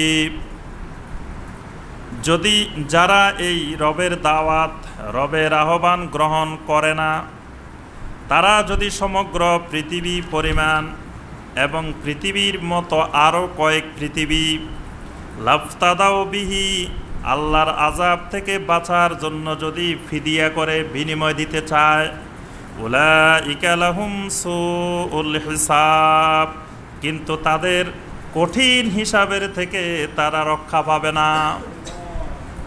তাদের যে হিসাবটা হবে, একটা হলো হিসাবান ইয়াসিরা, আর একটা হলো সুউল হিসাব। কিয়ামতের ময়দানে হিসাবটা অনেক জটিল, খুব কঠিন। আল্লাহ রাব্বুল আলামিন যদি বান্দার থেকে হিসাব চান, তাহলে আল্লাহর কোনো বান্দা হিসাব দিতে পারবে না। আল্লাহ পাক যদি একটা হিসাব চান, আল্লাহ যদি বলেন বান্দা শোনো, তোমাকে 24 ঘন্টার মধ্যে আমি কত লক্ষ টাকার, কত কোটি টাকার গ্যাস দিছি, অক্সিজেন দিছি। হাসপাতালে যদি 24 ঘন্টা আপনি অক্সিজেন দিয়ে থাকেন, কত টাকা বিল আসে? তো 24 ঘন্টা যে আল্লাহ রাব্বুল আলামিন আপনাকে অক্সিজেন দিলেন, আল্লাহ যদি বলেন বান্দা তোমার 24 ঘন্টায় এত টাকার অক্সিজেন দিছি, এর বিনিময়ে তুমি আমার কি শুকরিয়া আদায় করছো, এটার হিসাব দিতে পারবেন? এই একটারও তো হিসাব দিতে পারবেন না, বাকি তো দূরের কথা। আল্লাহ পাক যদি বলেন এই চোখগুলা দিছি, এই চোখ দিয়ে কত কিছু দেখছো, কত বড় নিয়ামত, এগুলার বিল যদি প্রতি মাসে মাসে আল্লাহ যদি বিল পাঠাই দিতেন, কত কোটি টাকা বিল আসতো, চোখের বিল। আপনি যে দেখতেছেন মানুষকে, আল্লাহ যে এই চোখের পাওয়ার দিছেন, বিদ্যুতের বিলের মতো প্রতি মাসে মাসে যদি চোখের বিল আসতো, তাহলে কত কোটি টাকা বিল আসতো। আল্লাহ যদি বলেন এই কোটি টাকার বিনিময়ে কি করছো, কি হিসাব দিবেন? অর্থাৎ আল্লাহ রাব্বুল আলামিন যদি হিসাব চান, বান্দা হিসাব দিতে পারবে না। এজন্য আল্লাহর কাছে দোয়া করতে হবে যে আল্লাহ আমাকে তুমি কিয়ামতের ময়দানে হিসাবান ইয়াসিরা দিও, সহজ হিসাব। আল্লাহ আমাকে হিসাবে ধরিও না, যদি হিসাবে ধরো তো আমার বাঁচার উপায় নাই। তা আল্লাহ পাক বলতেছেন যারা তাদের রবের দাওয়াত গ্রহণ করবে না, তারা যদি এরকম সমগ্র পৃথিবী পরিমাণ সম্পদও যদি আল্লাহকে বিনিময় দিয়ে দেয়, তো উলাইকা লাহুম সুউল হিসাব, ওই কঠিন হিসাব থেকে তাদেরকে রক্ষা করতে পারবে না, মানে তাদের হিসাবটা হবে খুবই কঠিন। ওয়া মাওয়াহুম জাহান্নাম, তাদের অবস্থান স্থল হবে জাহান্নাম। ওয়া বিইসাল মিহাদ, এই জাহান্নাম কতই না নিকৃষ্ট আবাসস্থল, কতই না নিকৃষ্ট। অর্থাৎ আল্লাহ পাক বলতেছেন, বান্দা খবরদার এই জাহান্নামে আসার কোনোদিন ইচ্ছা পোষণ করিও না, এটা অনেক খারাপ জায়গা। আফামান ইয়ালামু আন্নামা উনজিলা ইলাইকা মির রাব্বিকাল হক কামান হুয়া আমা। আল্লাহ রাব্বুল আলামিন বলেন,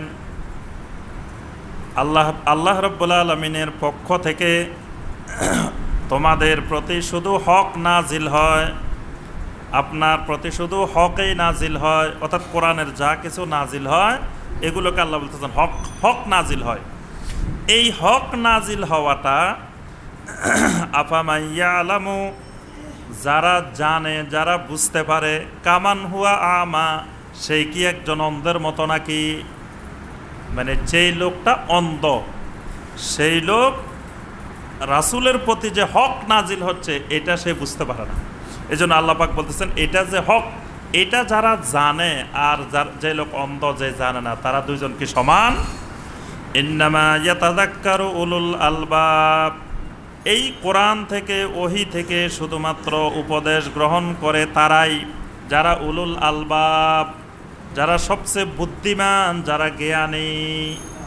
তাহলে কোরআন থেকে উপদেশ নেওয়া, কোরআন বোঝা, কোরআন জানা, কোরআনের তাফসিরের সাথে সম্পৃক্ত থাকা, এটা কারা থাকে?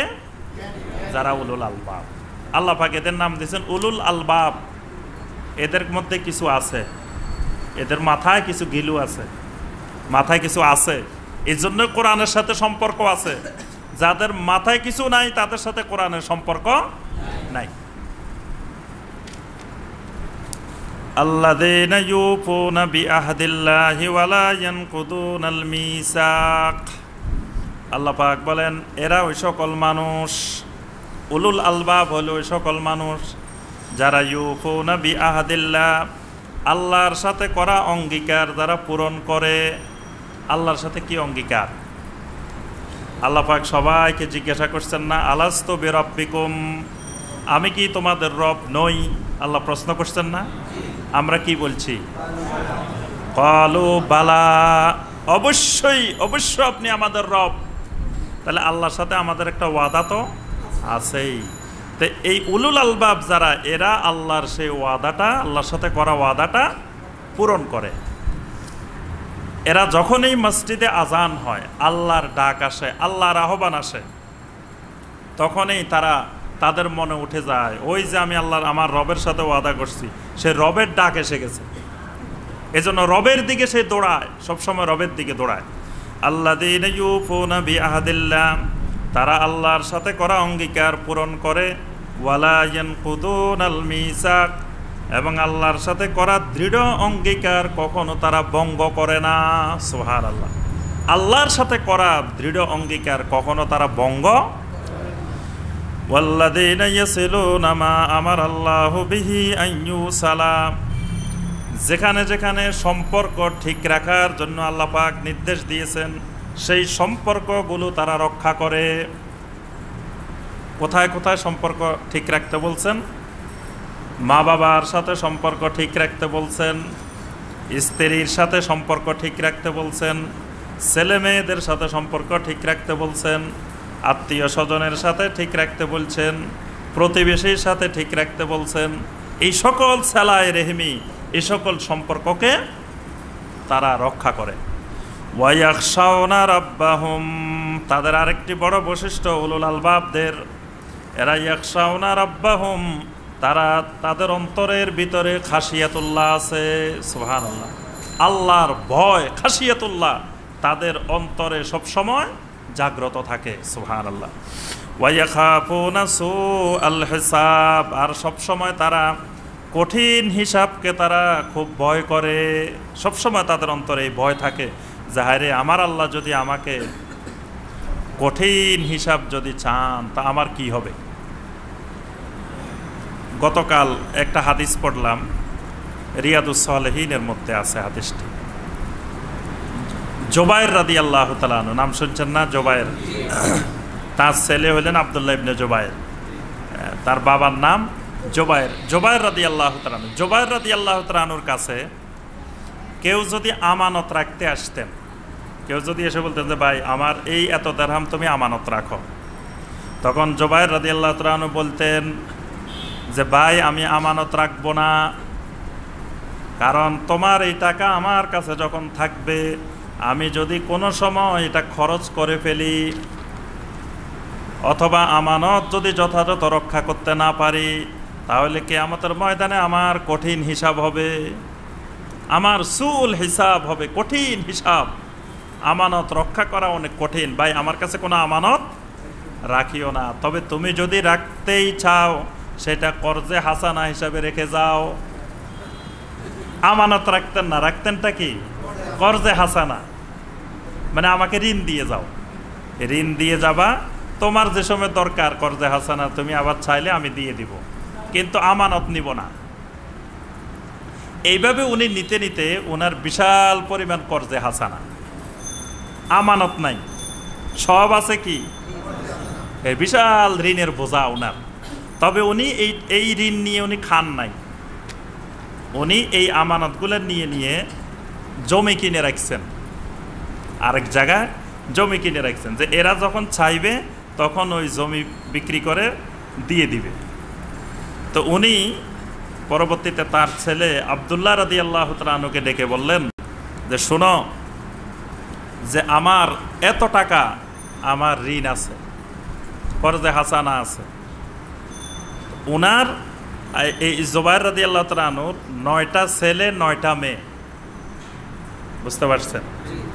18টা ছেলে মেয়ে। আল্লাহু আকবার। জুবায়ের রাদিয়াল্লাহু তাআলা আনহুর 18টা ছেলে মেয়ে। প্রথমে মদিনা, মানে এটা হলো নবী সাল্লাল্লাহু আলাইহি ওয়াসাল্লামের দোয়ার বরকত। মদিনা যাওয়ার পরে ইহুদিরা জাদু করে দিছে, জাদু করে দিল যে মুসলিমদের যাতে ছেলে মেয়ে না হয়, এটা সমস্ত মুসলিমদের জন্য এই জাদুটা করে দেওয়া হয়েছে। আজকের জামানায়ও আমাদের জন্য জাদু করা হয়েছে, ইহুদিরা আমাদের জন্য জাদু করে দিছে। জাদু করে মুসলিম দেশগুলাতে ব্যাপক হারে প্রচার করা হচ্ছে যে 2টা সন্তানের বেশি নয়, একটা হইলে আরো ভালো হয়, তোমাদের সন্তান সন্ততি যেন 2টার বেশি না থাকে, একটা হইলে আরো ভালো।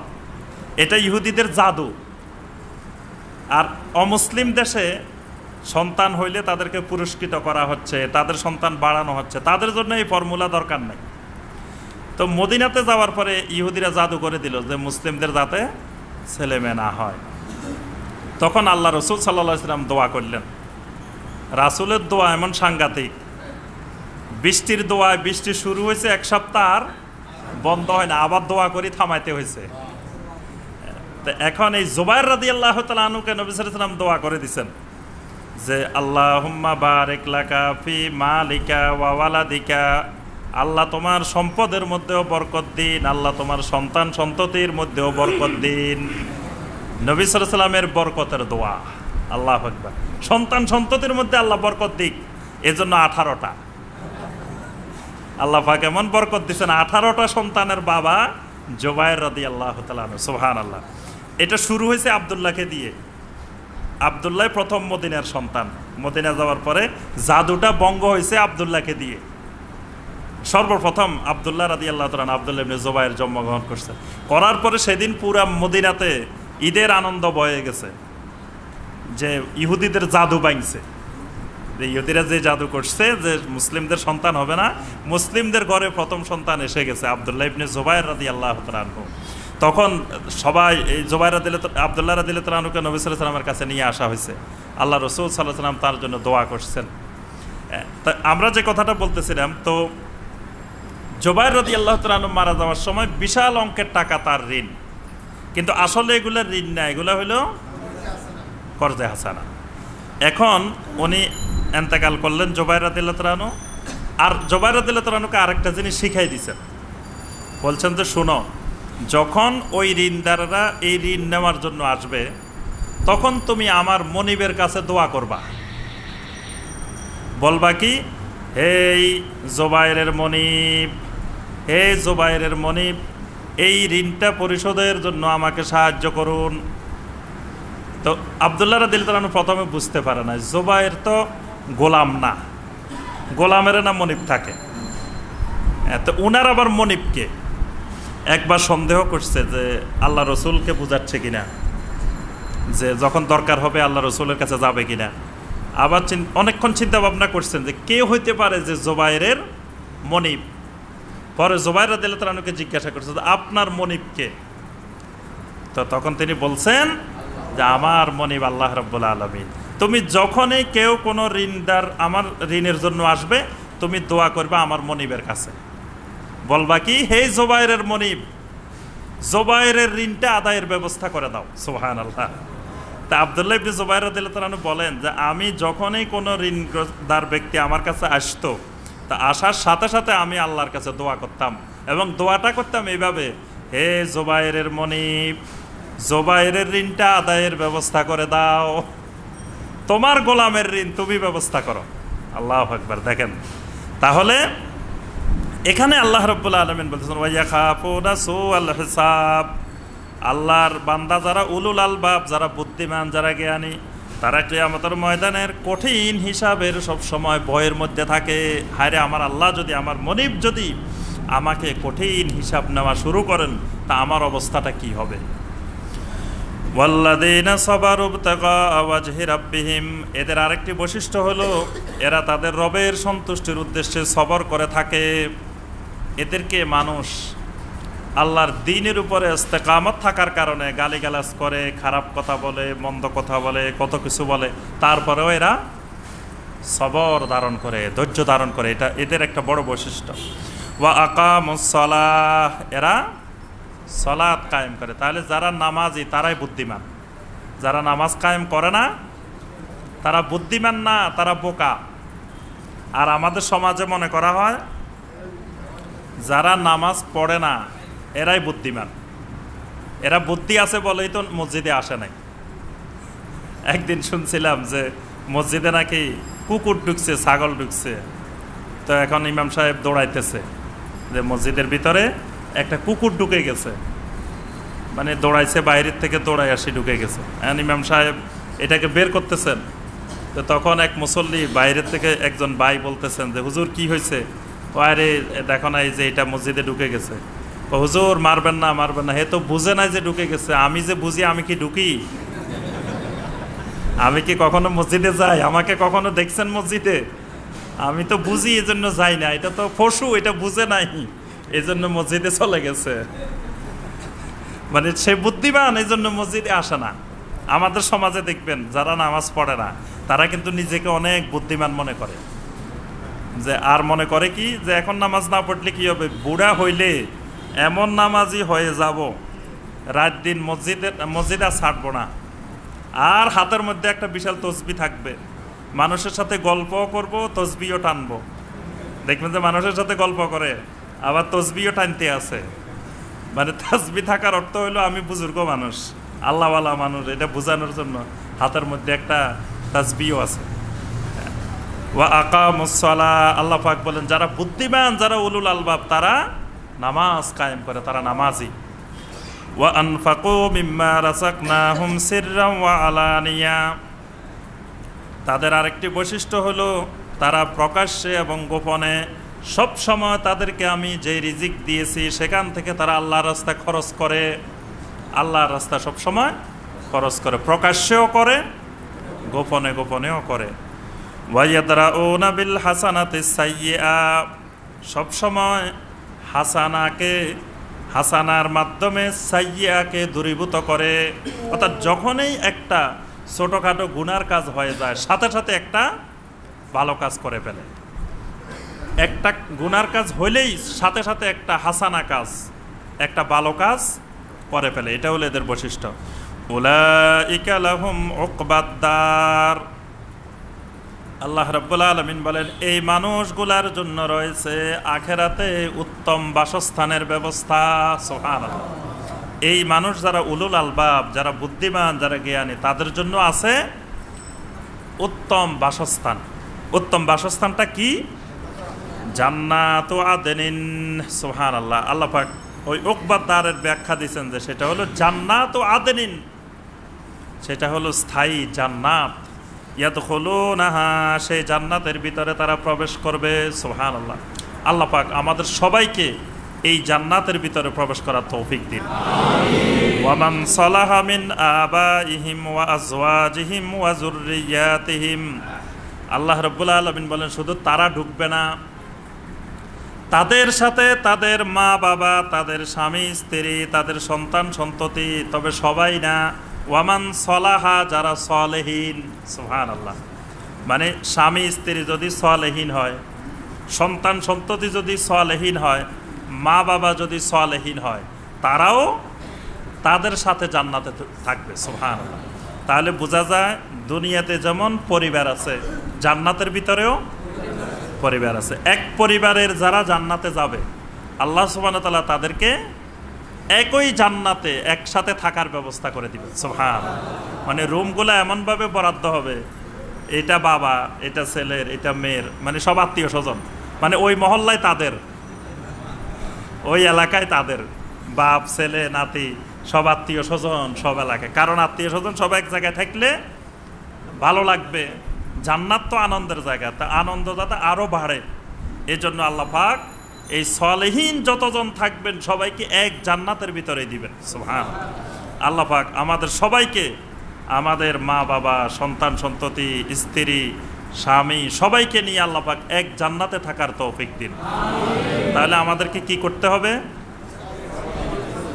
স্ত্রীদেরকে সালেহা বানাইতে হবে। সকালবেলা আপনি ফজরের নামাজে আসবেন, স্ত্রী ঘুমাই থাকবো, তাহলে সালেহা হবে?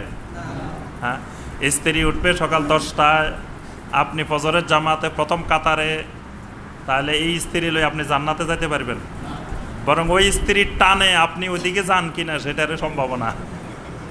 কারণ আপনি দায়ুস, আপনি দায়ুসের কারণে আল্লাহ রসুল বলছে লা ইয়াদখুলুল জান্নাতা দায়ুস, দায়ুস জান্নাতে যাবে না। তা আপনি দায়ুসের কারণে আপনার জন্য জাহান্নাম অপেক্ষা করতেছে। আপনি প্রথম সারির মুসল্লি হইও জাহান্নামী। এজন্য স্ত্রীদেরকে সালেহা বানাইতে হবে।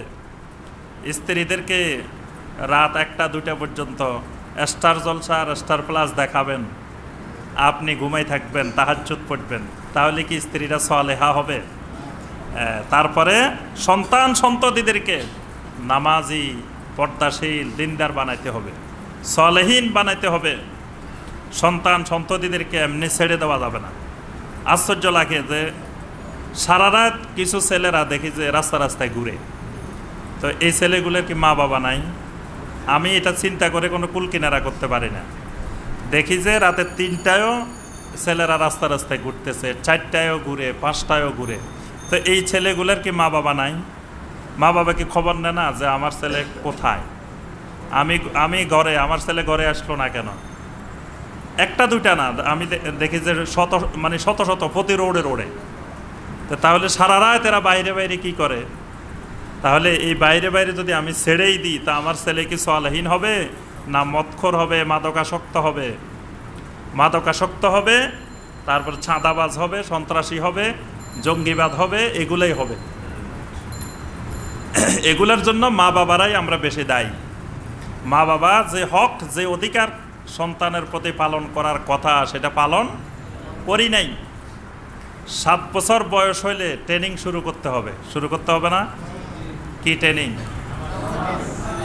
নামাজের ট্রেনিং, পর্দার ট্রেনিং 7 বছর বয়স হলে শুরু করতে হবে।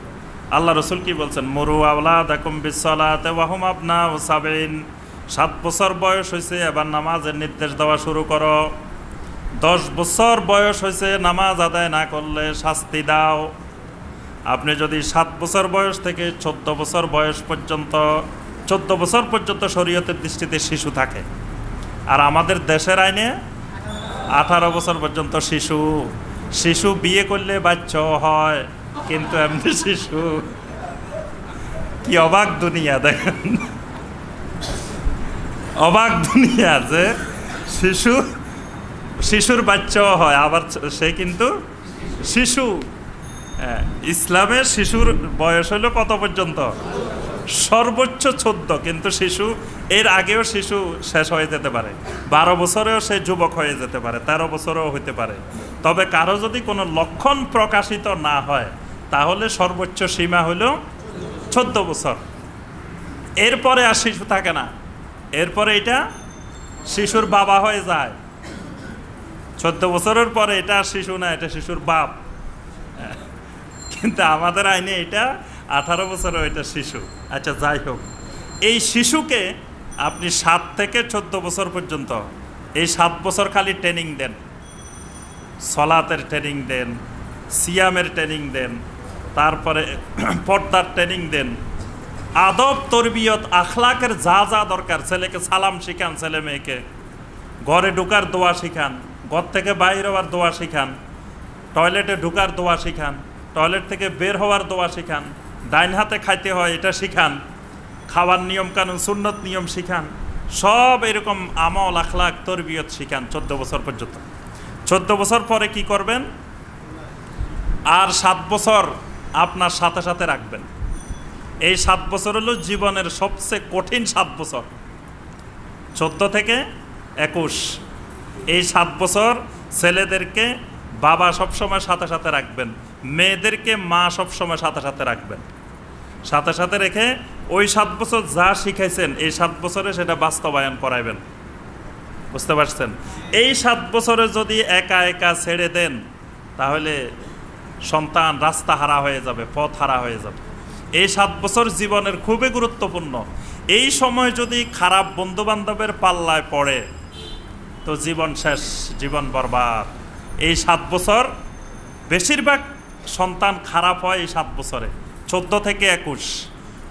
এই সময় শরীরে নতুন যৌবন আসে, মনে হয় যে দুনিয়াটাই উল্টে ফেলবে, মনে হয় যে আমার সাথে আবার দুনিয়াতে কে আছে, মানে আমি পৃথিবীতে একজন। নেশা করলে যেরকম মনে হয় যে আমি এখন বাংলাদেশের প্রধানমন্ত্রী, আমি এখন রাষ্ট্রপ্রধান, জাতিসংঘের মহাসচিব মনে হয় যে আমি এখন জাতিসংঘের মহাসচিব। ঠিক এই বয়সটা এরকম মনে হয় যে সে জাতিসংঘের মহাসচিব, সে আমেরিকার প্রেসিডেন্ট, এরকম মনে হয়। এই জন্য এই বয়সটাতে যদি মা বাবার সোহবত না থাকে, সলেহিনদের দিনদার আলেম ওলামার সোহবত না থাকে, এই সময় নষ্ট হয়ে যাওয়ার সম্ভাবনা বেশি। এই জন্য এই সময় মা বাবা সবসময় সোহবত রাখতে হবে, এদেরকে একা ছেড়ে দেওয়া যাবে না, একা থাকতে দেওয়া যাবে না। এই 7 বছর বেশি বেশি কাজে লাগায় রাখতে হবে, সারাক্ষণ কাজ দিয়ে রাখতে হবে। কাজ ছাড়া বেকার বসায় রাখা যাবে না। সারাক্ষণ হয় পড়ালেখা, না হয় খেলাধুলা, না হয় যে কোনো একটা কাজ দিয়ে রাখতে হবে। একা বসায় থাকতে দেওয়া যাবে না, অন্য কিছু যাতে মাথায় চিন্তা না আসে। দ্বিতীয় হলো মা বাবার সোহবতে থাকতে হবে। একা একা এক জায়গায় বসে বসে মোবাইল করবে বন্ধু বান্ধবের সাথে, এই সুযোগ দেওয়া যাবে না। বন্ধু বান্ধবের কাছে ফোন করবে, সেটা মা বাবার সামনেই করো, মা বাবার সামনে তোমার দরকার, মা বাবার সামনে করো, পিছনে যাই করতে দেওয়া যাবে না, দিলে শয়তান আক্রমণ করবে এই সময়। বুঝতে পারছেন? এই সময় ছেলেকে মেয়েকে উভয়কেই মা বাবার সোহবত দিতে হবে।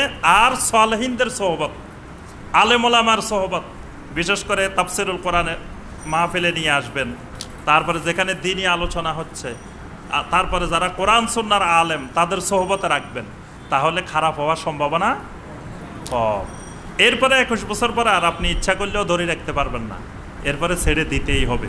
তো ছেড়ে দিলেও ইনশাআল্লাহ ওই ছেলে আর গোমরাহির দিকে যাওয়ার সম্ভাবনা। 21 বছর যে দিনের উপরে থাকবে, তরবিয়তের উপরে থাকবে, 21 বছর পরে ওই ইয়াটা কমে যায়।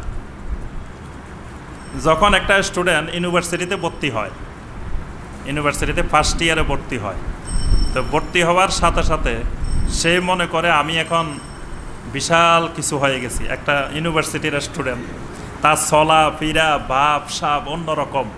সে এখন ইউনিভার্সিটির স্টুডেন্ট, সে একটা পাবলিক ইউনিভার্সিটির স্টুডেন্ট, বা সে একটা বিবিএর স্টুডেন্ট, তার ভিতরে এখন বিশাল জিনিস কাজ করে। তখন সে সোজা হয়ে হাঁটে, তখন তার বুক থাকে ফুলে, হাঁটে এইভাবে। আস্তে আস্তে সেকেন্ড ইয়ারে উঠে, থার্ড ইয়ারে উঠে, ফাইনাল ইয়ারে যায়, আস্তে আস্তে আস্তে আস্তে পুজো হইতে থাকে। যত 1 বছর যায় তত একটু বুক ফুলা কমে, আরেক বছর যায় আরেকটু কমে, আরেক বছর যায় আরেকটু কমে। যখন মাস্টার্সে উঠে তখন আর হাঁটতেই পারে না, কারণ মাস্টার্সে ওঠার পরে তার মাথায় চিন্তা যে এবার আমি মাস্টার শেষ করার পরে আমাকে একটা চাকরি নিতে হবে, বিসিএস পরীক্ষা দিতে হবে, এই পরীক্ষা দিতে হবে, এই পরীক্ষা দিতে হবে। এই দেশে যে প্রতিযোগিতামূলক পরীক্ষাগুলো দিয়ে একটা চাকরি নেওয়া কত কঠিন, এখন তার মাথায় এগুলো ঢুকে, সে বুঝতে শিখার পরে আবার সে হাঁটতেই পারে না। এক সময় তার ধাক্কায় টিচারও পড়ে যায়। ফার্স্ট ইয়ারে যখন ভর্তি হয় তখন তো তার চলাফেরায় ধাক্কায় টিচারও একদিকে পড়ে যায়, কিন্তু যখন মাস্টার্সে উঠে তখন নিজে হাঁটতে পারে না। এই জন্য মানুষকেও আল্লাহ রাব্বুল আলামিন এরকম তিনটা অবস্থা রাখেন। এক সময় মানুষ 2 পায়ে হাঁটে, এক সময় 4 পায়ে হাঁটে, তারপরে মানুষ 2 পায়ে হাঁটে, তারপরে মানুষ 3 পায়ে হাঁটে। এটাই মানুষের ফিতরত। প্রথম দুনিয়াতে আসলে মানুষ কয় পায়ে হাঁটে? 4 পায়ে হাঁটে। একটা শিশু যখন হাঁটা শিখে 2 হাত দিয়ে 2 পা দিয়ে 4টা দিয়ে হাঁটে। যখন যুবক হয় 2 পায়ে হাঁটে। আবার যখন বৃদ্ধ হয় আরেকটা লাগে, পা লাঠি একটা লাগে না, তখন পা 3টা লাগে, 2টা আর কাজ হয় না। এটা হলো মানুষের ফিতরত। আমরা যে কথাটা বলতেছি যে সন্তান সন্ততিকে নিয়ে যদি জান্নাতে যেতে চাই, সন্তান সন্ততি যদি সালেহীন করতে চায়, তো এই কাজগুলো করতে হবে। মা বাবার বিশাল দায়িত্ব।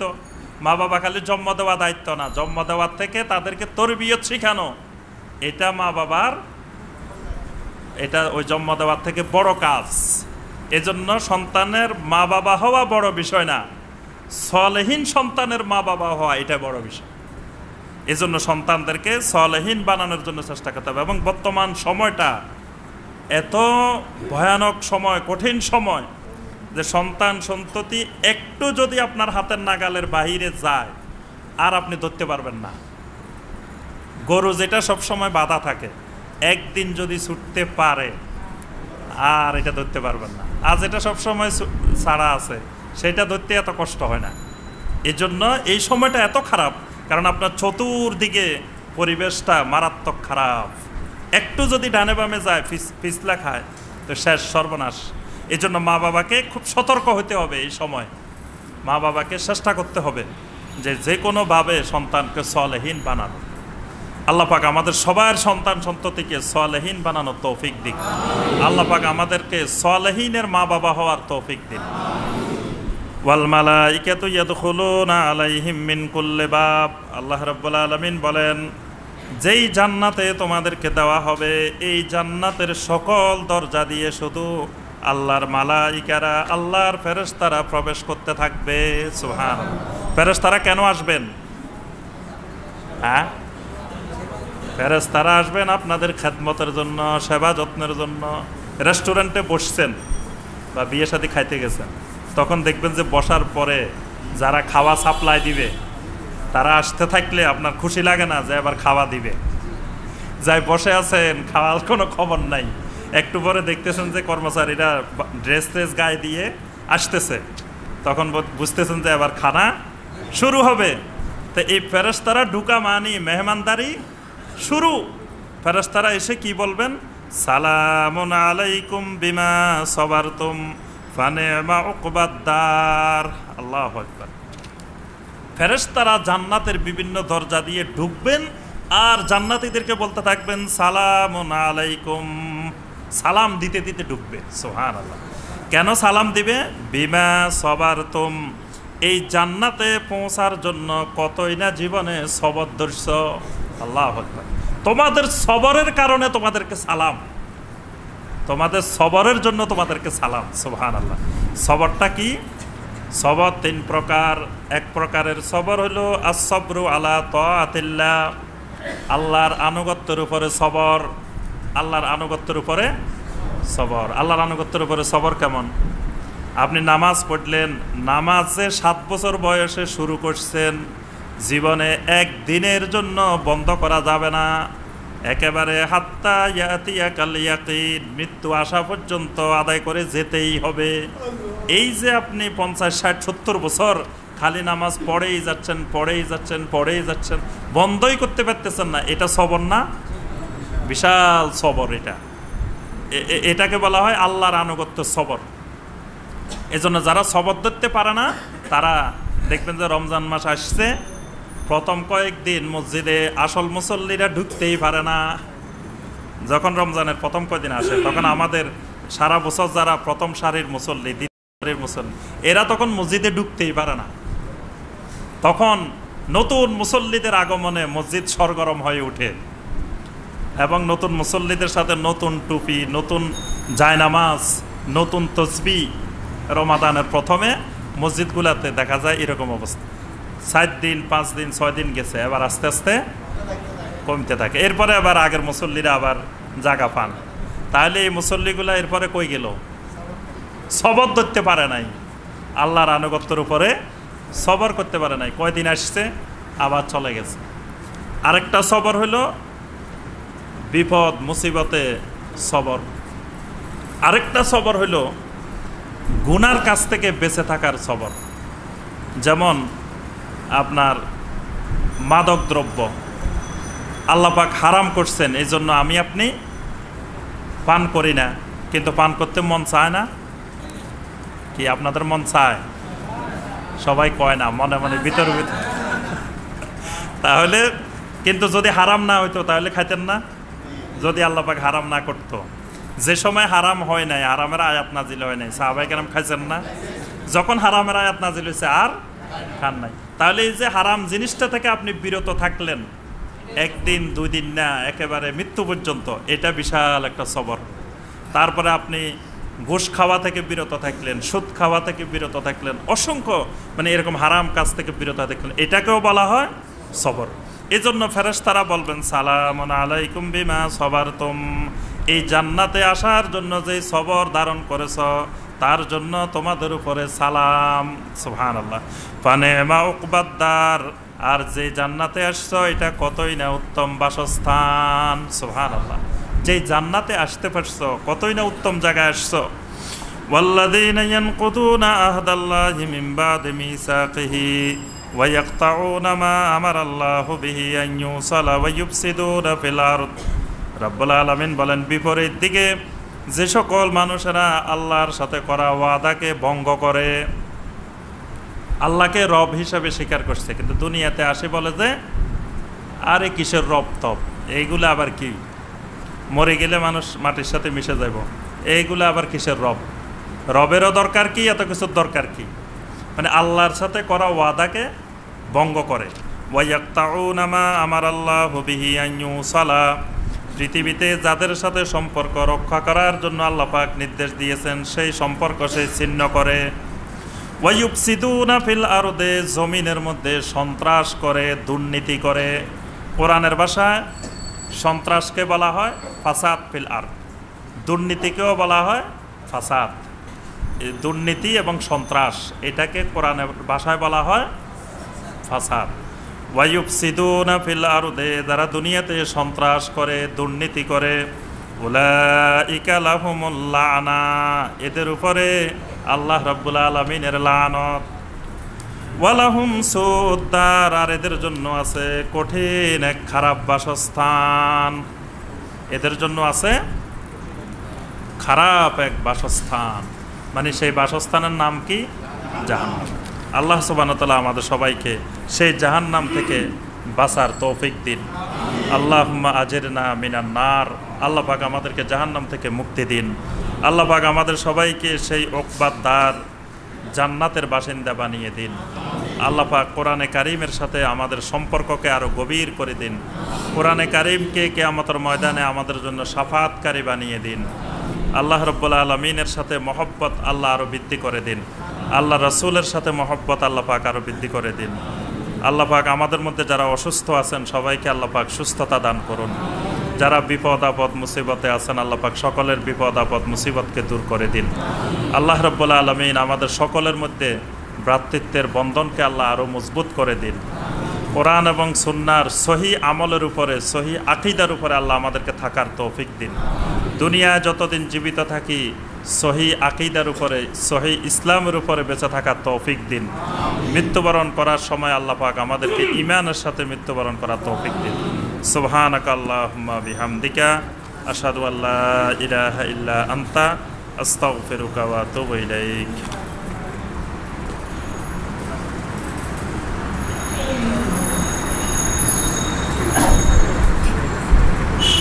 আলহামদুলিল্লাহ।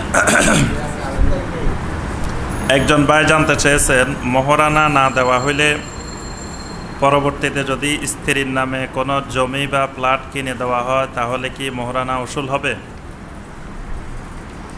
মোহর হইল একটি ফরজ ইবাদত। ফরজ ইবাদতে নিয়ত করা নিয়ত ফরজ। যে কোনো ফরজ ইবাদতে নিয়ত করা ফরজ না পড়া ফরজ? সবাই এখন ওই মাসালা জানে না। নিয়ত করা ফরজ, পড়া ফরজ না।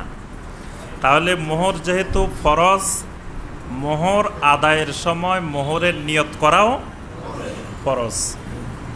এখন আপনি জমি প্লট যেটা কিনে দিবেন সেটা যদি মোহরের নিয়তে কিনে দেন, তবে আপনি ওইটা কিনতে স্ত্রীকে বাধ্য করা যাবে না। স্ত্রীর সাথে মোহর ধরা হয়েছে আপনার টাকা, স্ত্রীর সাথে মোহর তো আপনার জমিও ধরা হয় নাই, ফ্ল্যাটও ধরা হয় নাই। মোহর নির্ধারণ করা হয়েছে কি? টাকা। এখন আপনি স্ত্রীকে দিবেন টাকা। স্ত্রী যদি মনে করে আমি এই টাকা দিয়ে জমি কিনব, স্ত্রী যদি মনে করে আমি এই টাকা দিয়ে ফ্ল্যাট কিনব, আপনি তাকে সহযোগিতা করতে পারেন। তার ফ্ল্যাট কিনায় আপনি সহযোগিতা করলেন, তার জমি কিনায় সহযোগিতা করলেন। আপনি সেক্ষেত্রে সহযোগিতা করতে পারেন, কিন্তু তাকে আপনি বলতে পারেন না যে তোমাকে আমি টাকা দিব না, জমি কিনে দিব, ফ্ল্যাট কিনে দিব। এইটা আপনি বাধ্য করতে পারেন না। মোহর নির্ধারণ হয়েছে টাকা, আপনি পরিশোধ করবেন টাকা। এরপরে স্ত্রী ইচ্ছা করলে ওই টাকা আপনার শ্বশুরকেও দিয়ে দিতে পারে। আবার স্ত্রীকে দৌড়ানো যাবে না যে আমার টাকা আবার তোমার বাবারে দিয়ে দিবা। এটা স্ত্রীর মালিকানা। স্ত্রী ইচ্ছা করলে এই টাকা যা ইচ্ছা তাই করতে পারেন, এটা তার ইচ্ছাধীন। এই জন্য আপনি ওই এমনি নর্মালি জমি কিনে দিলেন, ফ্ল্যাট কিনে দিলেন, পরে নিয়ত করলেন যে ও আমার তো মোহর আদায় করা হয় নাই, বাস এটা মোহর হিসাবে চলে গেছে। নিয়তবিহীন যদি দেন আপনার এটা আদায় হবে না। আর নিয়তকে আগে করতে হয় না পরে করতে হয়? তা আপনি দিয়ে পরে যদি নিয়ত করেন, সুবিধা মতো নিয়ত করে নেন যে যেদিকে খাটানো যায়, যেদিকে সুবিধা হয় সেদিকে পরে নিয়ত করে নেবেন। এরকম করা যাবে না, আগেই নিয়ত করে ওই নিয়তেই দিতে হবে। আরেকটি বিষয় হলো,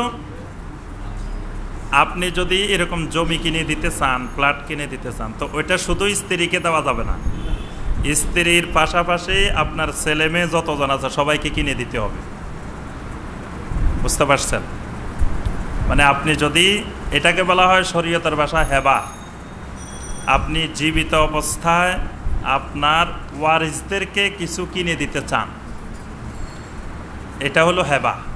ওয়ারিসের জন্য ওসিয়ত প্রযোজ্য হবে না। লা ওয়াসিয়াতা লি ওয়ারিসিন। নবী সাল্লাল্লাহু আলাইহি ওয়াসাল্লাম বলছেন যে ওয়ারিসের জন্য কোনো ওসিয়ত প্রযোজ্য হবে না।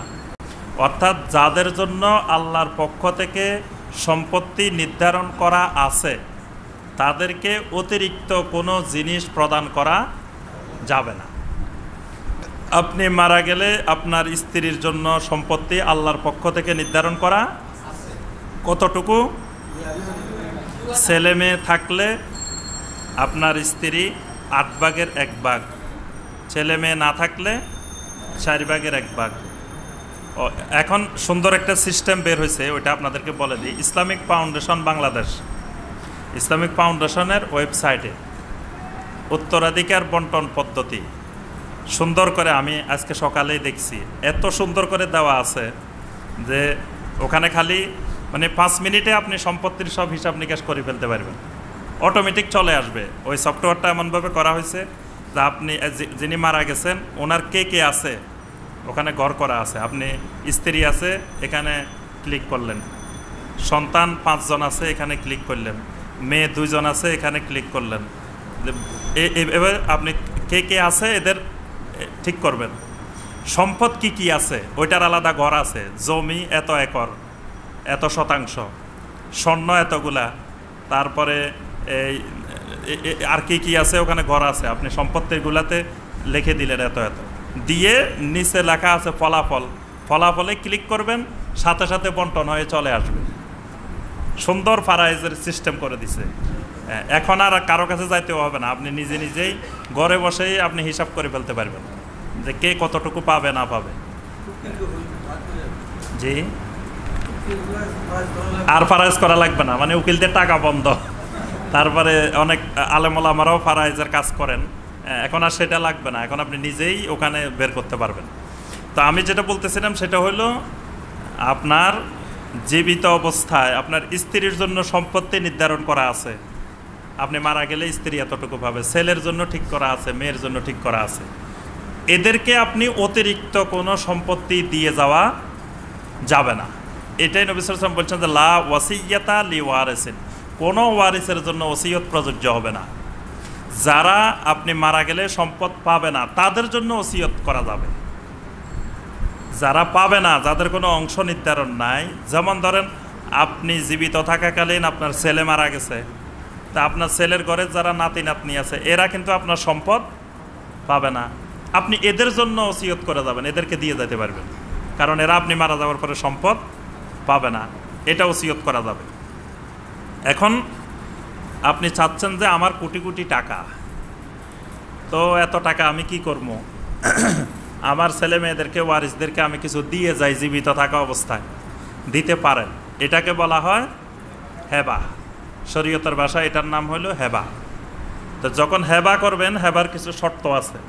হেবার শর্ত হলো, হেবা আপনার ওয়ারিসদের একজনকে করতে পারবেন না, হেবা করলে সবাইকে করতে হবে। তাহলে স্ত্রীকে হেবা করলে ছেলে মেয়েদেরকেও হেবা করতে হবে, আর ছেলে মেয়েদেরকে সমান সমান দিতে হবে।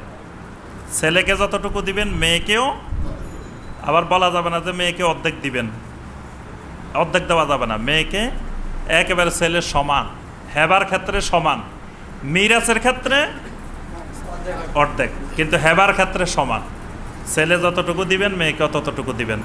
আবার ওই আপনি স্ত্রীকে যখন দিবেন ছেলে মেয়েকেও দিবেন, ছেলে মেয়েকে যখন দিবেন স্ত্রীকেও দিবেন। তবে স্ত্রীকে ছেলে মেয়েদের সমান দেওয়া জরুরি বিষয় না, আপনি স্ত্রীকে ছেলে মেয়েদের থেকে কমও দিতে পারেন বা একটু বেশিও দিতে পারেন, এটা সুনির্দিষ্ট না, কিন্তু ছেলে মেয়েদেরগুলো সমান হইতে হবে। আর আপনি স্ত্রীকেও দিলেন বাস, কিন্তু মানে শুধু স্ত্রীকে দিলেন ছেলে মেয়েকে দিলেন না, অথবা ছেলে মেয়েকে দিলেন স্ত্রীকে দিলেন না, তাহলে সেটা শরীয়তের ভাষায় হেবা হবে না। যে আমরা সময় শেষ, কারো জরুরি প্রশ্ন থাকলে পরবর্তীতে ইনশাআল্লাহ জেনে নেবেন। সুবহানাকাল্লাহুম্মা বিহামদিকা আশহাদু আল্লা ইলাহা ইল্লা আনতা আস্তাগফিরুকা ওয়া আতুবু ইলাইক।